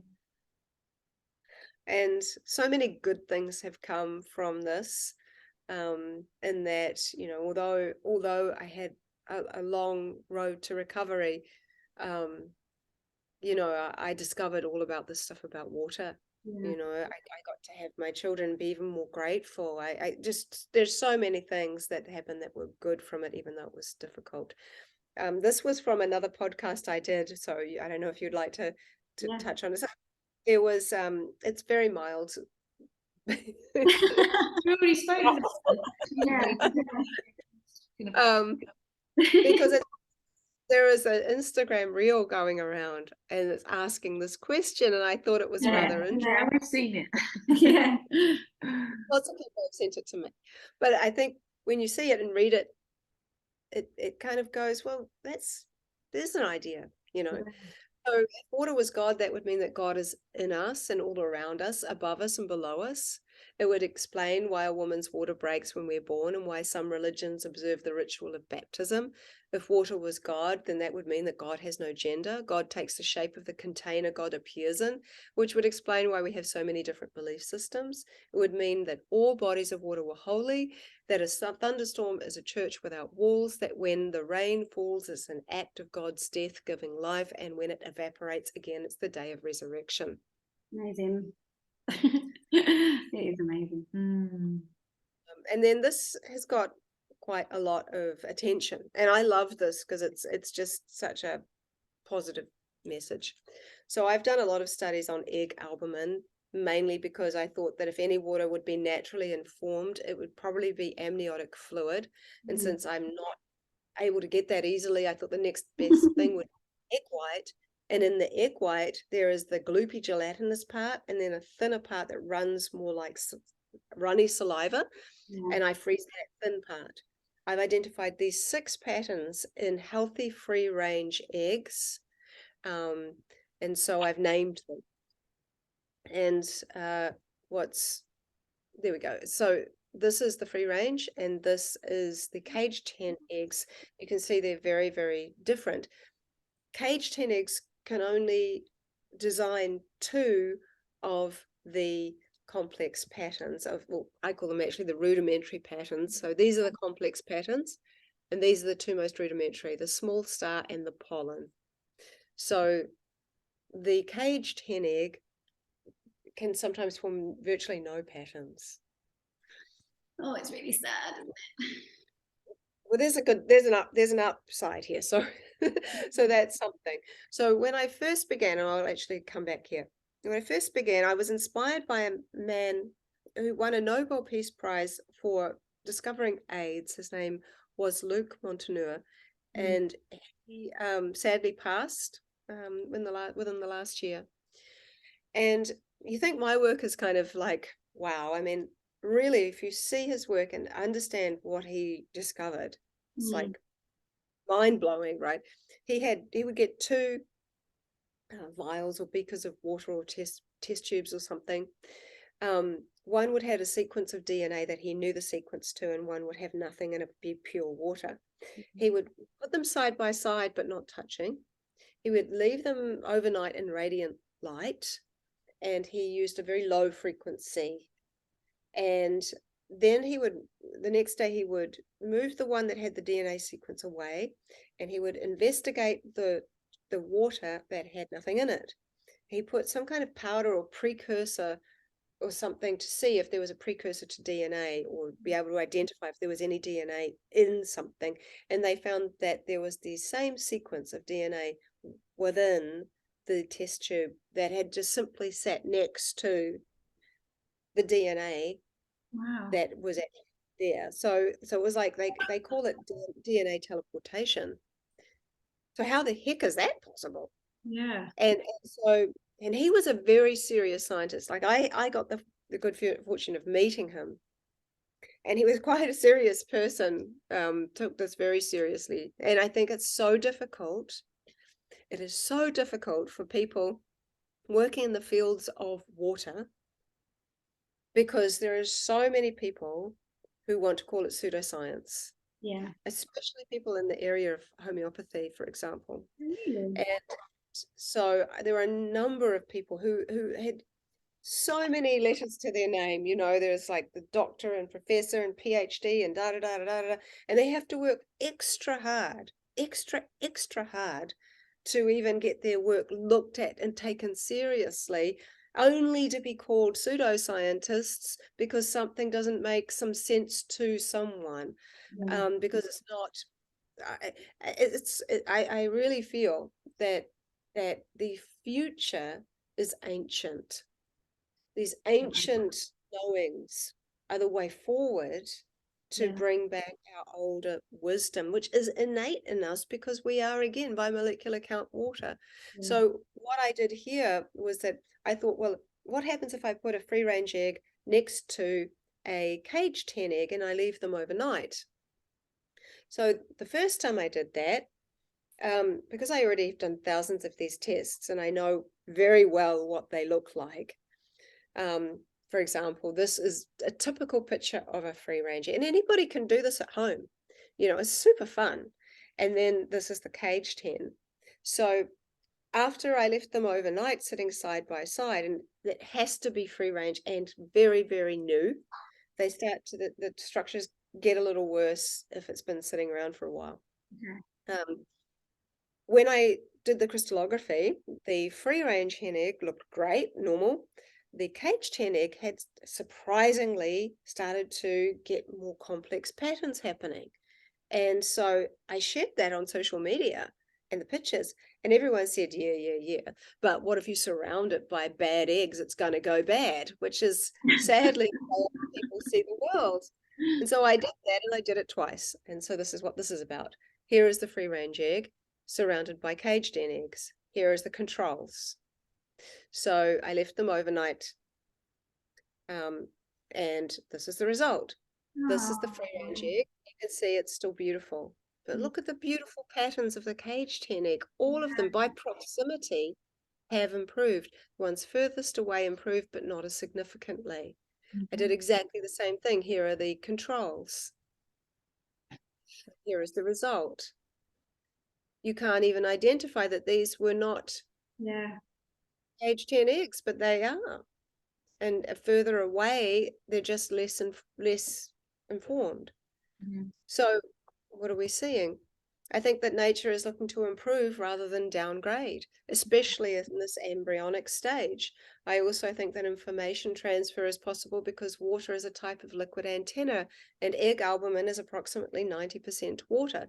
And given that none of these eggs were fertilized, it's fascinating that information was still transferred to the caged eggs. Maybe the potential for life was there from the beginning, because I've always thought that amniotic fluid shares ancestral information to the embryo. Yeah. So I don't think it's there just for the cushioning of the embryo. I think that there's much more to it. Just like junk DNA is not really junk DNA, there's much more to it as well. My personal takeaway from this, given that obviously by molecular count we're 99% water, is simply if we heal ourselves, we heal others. And I remember a teacher in India telling me that, you know, some of the greatest saints and people who have graced our earth are like containers of divine love. And through this container of divine love emanates far and wide a beautiful healing energy. And that some of these people have healed people that they will never meet simply by being who they are.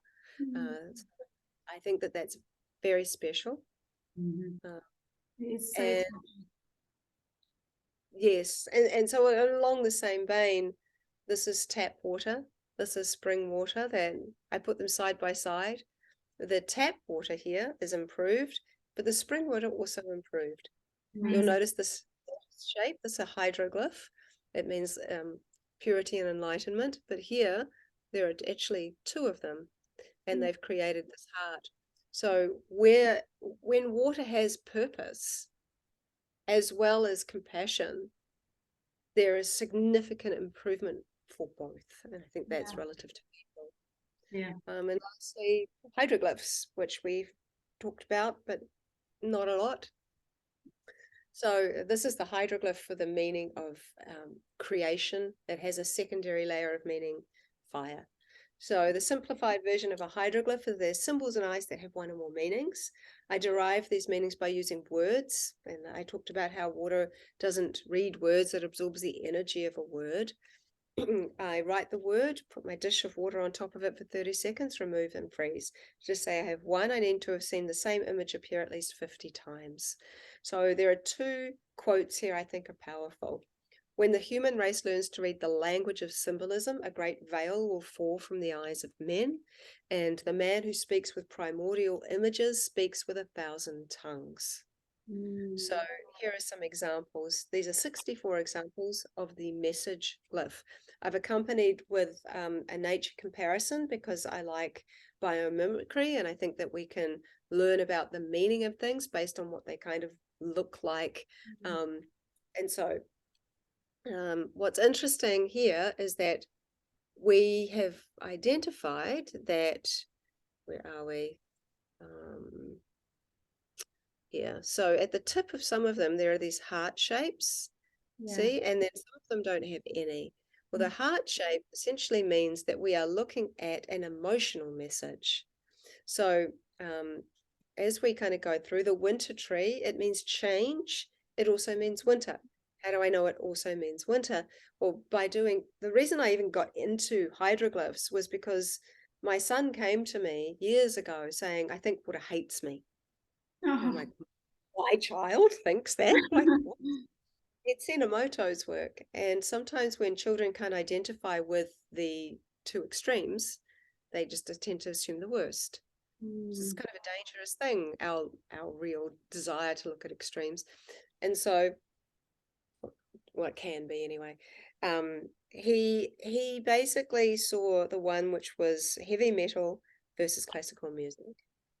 And he said, I don't like classical music and I don't really do heavy metal, but I like rap, and there's some swearing in rap because he liked Tupac. And he said, I'm pretty sure the water hates me. And like, oh my God. Okay. Firstly, I'm pretty sure whoever did heavy metal probably didn't like heavy metal. You can't really, I mean, we can't do this thing. We can't say that someone that likes heavy metal is a bad person, essentially. You can't say that water only likes classical music or John Lennon. We can't. Because how do we really know that the person's not influencing the water through what they like and don't like, or any of these kinds of things, or has already projected an outcome that they would like to see? And so, again, water doesn't really like being told what to do. Like this work I've shown you is like a gallery of conversations that I've had with water. It is not a gallery of experiments and control. Yeah. So so when he told me that, I said, look, water simply kind of you know, really is responding to vibration, it's responding to emotion, it's responding to lots of things. But let's see what happens. So I decided to basically do a whole study on different musics and different genres, all kinds of genres, right? And I would basically get my petri dish of water, put it beside a speaker, play the song, leave the room, and then come back after I knew the song would be finished, and then freeze it. And so I left the room because I didn't want to impact the, you know, any feelings that might come up for me about a song. And what we discovered was that water loves to design imagery relative to words. And so, for example, there's a song called Fly Like an Eagle, and we saw this amazing eagle. And then when I played the sound of a gong, the water made the instrument. It created the gong with the mallet on top. But when I used the song Stairway to Heaven, I saw this stairway appear, this like ice glyph of a stairway. And then a few of these songs I repeated. So I'd repeated Stairway to Heaven about 7 times. No, sorry, 12 times, and seen the same glyph appear. And I'm like, gosh, I wonder if that means stairway. This is how hydroglyphs began. Yeah. So I wrote the word stairway and used my technique, and I saw the stairway glyph. And I'm like, oh, I wonder if it'll do it again. And I did it again. And over the course of some months, I did it over 50 times. 50 was the number in my head that meant it wasn't random. And then I thought, well, relative to the song, what else do you do with a stairway? And so I wrote climb up, and I saw the symbol again. I realized that there are layers of meaning. But it's interesting because if you remember the story that I told you about my son Rama, he used the word, the ladder or stairway. Yeah. He came down out of the clouds and climbed back up the ladder into the clouds. So I find that sort of significant. Yeah. And so I started using different words, and I have a small team of people helping me from around the world discover the layers of meaning of the hydroglyphs. We're all seeing them, different borders, different countries, different languages, different everything. And to find because I think there are so many layers of meaning, someone could write winter, or someone could write like some word, maybe snow, or just guessing here, maybe snow, for example, and get the winter glyph, right? The winter tree glyph. And we'll know, oh, maybe that's a layer of meaning, because it's often relative to the word, right? So I had someone who got the creation glyph in India who was playing a chant, which was all about creation. So it doesn't just have to be words. So this is, yeah. So empty circle, it means completion, or it's the energy of the word completion. This is the energy of the word enlightenment and purity. The fern hexagon, very important. It means living, but it also means death. When I first did the living glyph, I'm like, okay, well, that totally makes sense, because I mean, this is also the signature pattern of spring water. It's just coming straight out. It's got that life energy about it. But as someone who told me that they were only given 3 months to live asked me, what does death look like? So I wrote the word death, and I kept getting the living glyph, and I did it way more than 50 times because I wanted to be sure. And then of course I realized, well, water doesn't die. Yeah. Water doesn't die. We call it dead, but it doesn't. It's always in one of its stages. It is transitioning. So the word, the energy of the word death to water is another word for life, simply a transition. Yeah. Mhm. And so these line letters mean information. And then that's about the tips about tips. And then when I asked water, what is a hydroglyph? It answered me in hydroglyphs, the living and the living glyph and the message glyph. It means living message. Wow. And then this is my very last bit of this presentation. And I think this is so interesting. His name's Gennady Krokalev. He was a Russian scientist and psychiatrist. I'll go back to him in just a second. I'm going to share about what he did and then I'll show you. So I found out about him through this lady called Olga, who's actually speaking in my masterclass. She's from Russia and she's sharing all about the folk history, which relative to water.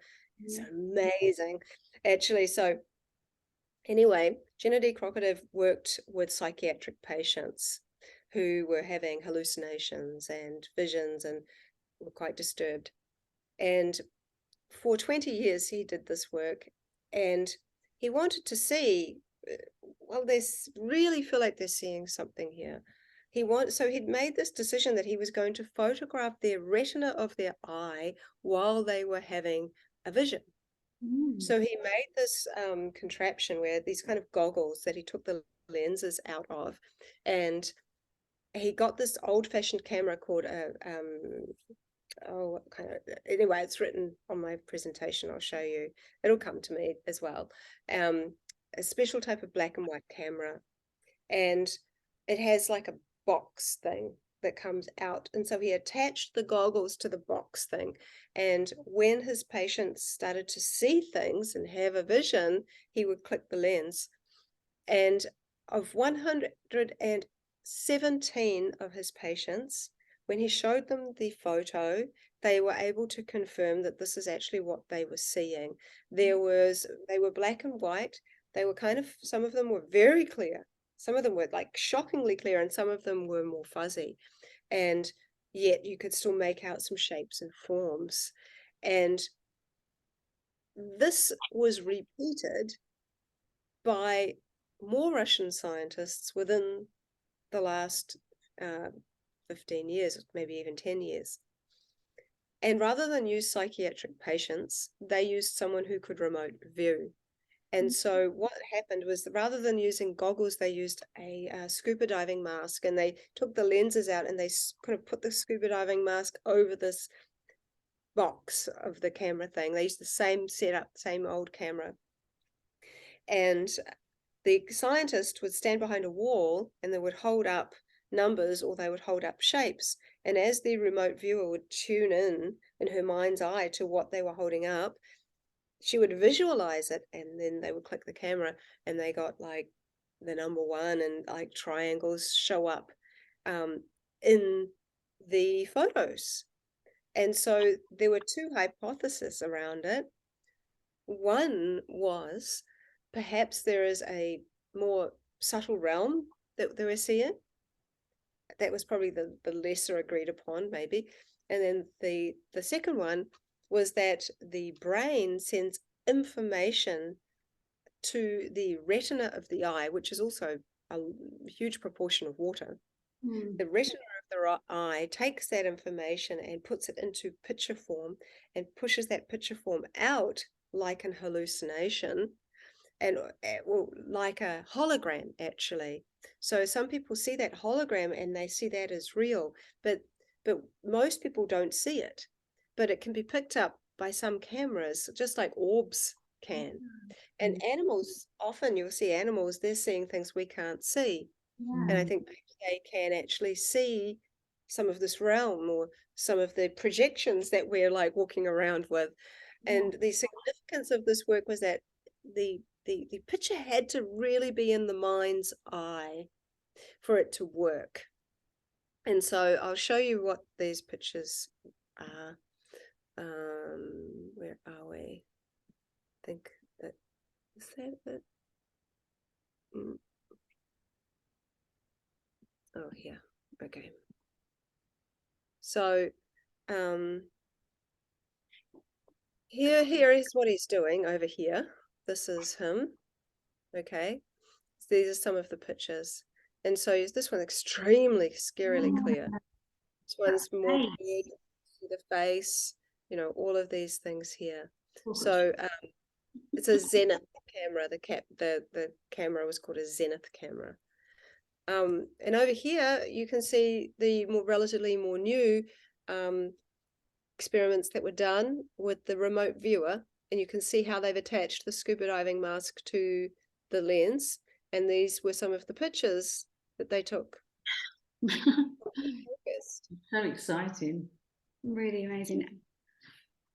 It's just the start of it, isn't it? Really, think like that. You know, we've got so far to go, so much to learn still. Well, I mean, you think about the fact that you've all of your journey in 10 years, and you think about potentially another 10 years and where you could get to.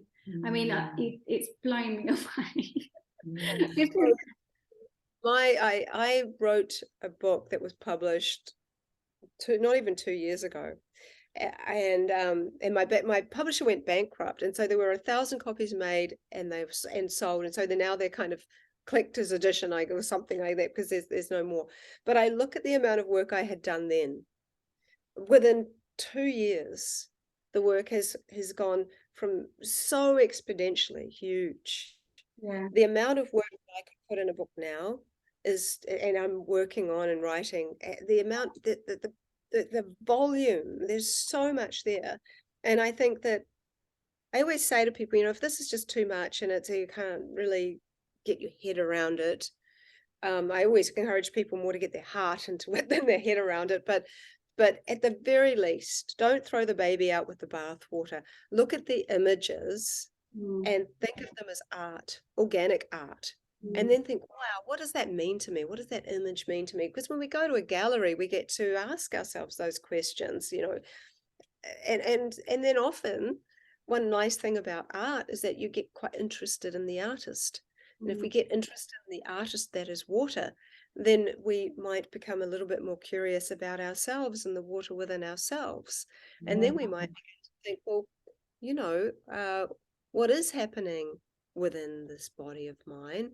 And I've done studies where saliva, you spit into a petri dish, and with some of the work I've done on the bubbles that freeze, there is imagery, there's little imagery, and it's relative to the last word you spoke. And I said that when I did the study with Jerry about sending the questionnaire out to everybody and what does this image look like to you, and there were 3 where 100% of people could recognize the image. One of them was from a saliva bubble where I had said the number 8, and it was like a number 8 was stamped in it. And that then makes you think that when we drink water, or eat for that matter, the first fluid that anything touches within our human body is saliva. And that saliva is holding the resonance of your last word or sentence. So it really ties into why we should think about blessing our food or being grateful, at least something. Our words have power, and they're important. So and then I would suggest to people that, you know, because always we're looking on the outside, what can cure us, what can heal us, what's the best this and that to use to make us better. And I would say that no matter what kind of water you use, I mean, I like spring water. I love to be able to collect spring water, but not everybody has that opportunity. So the best water that you like, that you have. So you get the very, very best. But it's only going to respond to you in the way that you receive it. So if you have just filtered tap water, but you receive it in a way which includes that resonance in your mouth, that includes this respect and understanding for this is a life force energy that is entering me here. You know, not only what can it do for me, but like you saw in the test with the water, the tap water that sit next to the spring water improved. It improved because it had purpose. We have purpose. Our purpose is that the water in us is communicating to the water outside of us. And the only thing that stops it is our conscious expression and the understanding of how we receive it. So if a friend that we hadn't seen in ages shows up at our door and we just walk away and close the door and we're like, don't even say hello. I mean, why would we ever do that? We wouldn't do that. Yeah. I mean, in India and in some other countries too, I think in Greece, you know, they have this saying like guest is God, because there was this idea that God could appear in any form and knock on your door. And so you treat them very well and you invite them in and you give them food. Yeah. In some countries in the Middle East, that is a practice. If somebody knocks on your door, you don't even have to ask them why they've knocked on the door and why they want to come in. You simply have to invite them in to give them food and water. And then there's like 4 days before you're allowed to ask them why they've shown up. That's not every single Middle Eastern culture, but I watched a documentary and this man was talking about it. And I'm like, goodness, I had no idea. So that's taking it rather to another extreme. But if we have an apple, and we call it, there we have that label, there's an apple, and we eat that apple, is it still an apple? We could say, oh, it's the energy source for this body, but actually it's also become the body. It's become the power of the body. So same thing with water. We actually, Bruce Lee, genius, Bruce Lee says, put water in a cup, it becomes the cup. You put water in a teapot, it becomes the teapot. Maybe water becomes the person. Yeah. And so there's these ideas around that, but I think there's more to that. I think it's quite simplified, but I do think that we have perhaps just forgotten that within us we have all the power of water. Water is not just liquid. Water is a solid, water is a gas, water is a plasma, and within all of those stages are subtleties. The secrets to life are in the subtleties. There are over 300 different types of ice. Each type of ice has its own subtle imprint and energetic. And so if we have spiritual water and physical water within us, and then we think that when I had my wellness center, I used to say to people, we all have these blockages sometimes, these emotional blocks, and we don't really know how to get rid of them sometimes. But mostly if you ask someone, where is the emotional block in your body, they can usually pinpoint it somewhere. Yeah. Surprisingly, it's often in the throat for many women. And so in what I used to do, I would touch the place that they were identified. And I would say to them, now I want you to feel that my hand is very hot. I have a high electrical charge, so sometimes the hot also feels slightly prickly for people. And so I would say, I want you to feel that is a block of ice in there, that blockage is like a big iceberg, and that as you're feeling the heat of my hand, I want you to feel it slowly melting. And you can literally kind of feel this shifting in the body if you're quite sensitive, you can feel it. And the telltale sign when they were done was that you could literally watch their tummies start to kind of get bigger, and they would need to go to the toilet. And always they would say, I felt like I've just drunk 27 glasses of water. I can't believe how much water I just passed in the bathroom. And so we're fortunate in that we can drink water, but we can release water. There's no part of the human body that is like not able to release the water. And so we're able to release so much of what holds us back, from moving forward. If you think of it in terms of this watery realm or this ice realm. And that's why I'm happy my technique is short, because I don't think water particularly likes being like stuck and not flow for any length of time at all.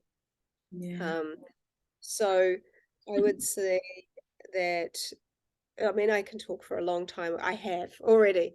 I've proved So much But information, it's amazing. Like, I think you've joined so many dots, but also blown my mind. And I've got so many questions, but we won't ask them now because I don't want to keep it mega long. But it's God, like it just opens you up, doesn't it? That consciousness that we are all one. There's so much, we're all intertwined, the water goes through everything. There's so much behind it. There's something that came up as well, which was quite profound when you were speaking about the death side as well. And there's something I listened to quite recently.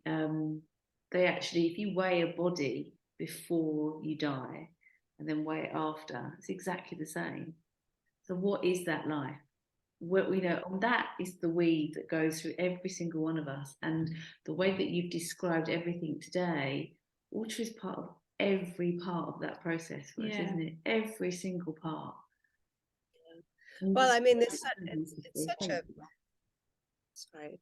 such a blanket statement. We're all connected, and a lot of people have a disconnect from even saying that because they hear it so much. But it's such a truth, because the same water that's managed to get in your cup. First of all, I always say that, we often we don't even give it a second thought, but if you imagine all the water in the world, somehow that water's managed to get in front of you. Imagine the journey it took to actually get to you in the first place, no matter what kind of water that might be. Again, that's a very first world problem.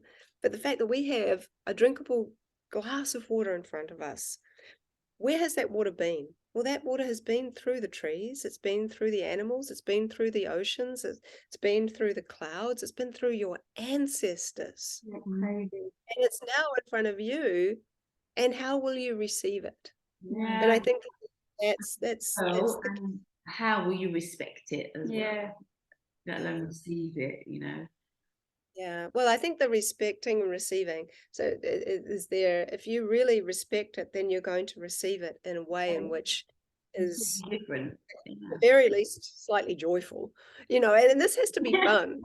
I think sometimes it gets very serious, and especially around some things around restructuring and things. There's so many different things out there that like vortexing machines and the analemma wand and the different the like whole house systems, and there's so much. There's this plethora of things that we can use to re-enliven water, and we understand that water loves to move, so there's this process of movement, which is lovely.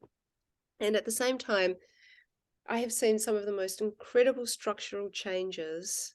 One of the biggest change I ever saw was when I invited 60, it just turned out that it was 64 people, but people from all around the world to send love to my tap water in my dish in New Zealand. And I left it out overnight, so all the different like time zones and everybody could send their love. And it went from some of the most disordered structural tap water I've ever seen to some of the most beautiful structures I've ever seen. And that is that just collective of intention and loving energy. And so, this is powerful. Yeah, it's exciting, isn't it? I think that's the other thing. It's like the ancients understood the power of water outside of themselves and inside of themselves. And we are salt water. We haven't even gone down the whole salt. I wrote a whole study on salt, and salt is powerful. We talk about substances that don't die. Like I keep saying, water doesn't die, it transitions from one stage into another. Well, look at salt. You put salt into water, it disappears, but it makes water a liquid crystal, and it has an electrical component. But if you let seawater evaporate, all of the salt crystals are there. They're still there, and they take on their cubic bonds again. They're forming. So when someone is cremated, the ashes are actually salts. So salts does not die either. And so, we're made up of these things that are very, very special: salt, water, consciousness, and minerals. That's all it is. Very And whatever is happening right now on the planet, one thing I do know is that everybody's talking about water. Yeah. And you're right at the heart of this. And you started your journey so far before anybody else has jumped on this. So you just got this sort of Bible of water knowledge and proof and evidence, just to go, look, this is what I've been up to. This is what is actually really going on at this profound time. You know? And when you hear people like Pam Gregory here in the UK and other astrologers that are speaking, firstly, so highly of you, but also what astrologically what's going on with the water as well. That's, it's exciting. Exciting times. I mean, the astrology is important, and I think like water is affected by the moon, it's affected by the sun, it's affected by the planetary systems, and that's a whole nother story again. We did touch on that, which was very interesting in my last masterclass, which I'm going to send you guys for free so you can watch it, although it's a marathon. It's 11.5 hours long. But it's really interesting. And there's a guy there that talks about the evidence of how substances can be affected by the equinox and affected by the stages of the moon and full moons and eclipses and things like that. Amazing. Oh goodness, that would be so good. Yes. Thank you. Thank you so much. Thank you. Absolutely. An absolute treasure, and we're lucky to have you. Just sharing all of this. Thank you so much. Well, it's been my pleasure. You guys are lovely. There's so much sun streaming in here, so hopefully you've been able the sun. Thank you for your time, Veda. I'm going to stop the recording.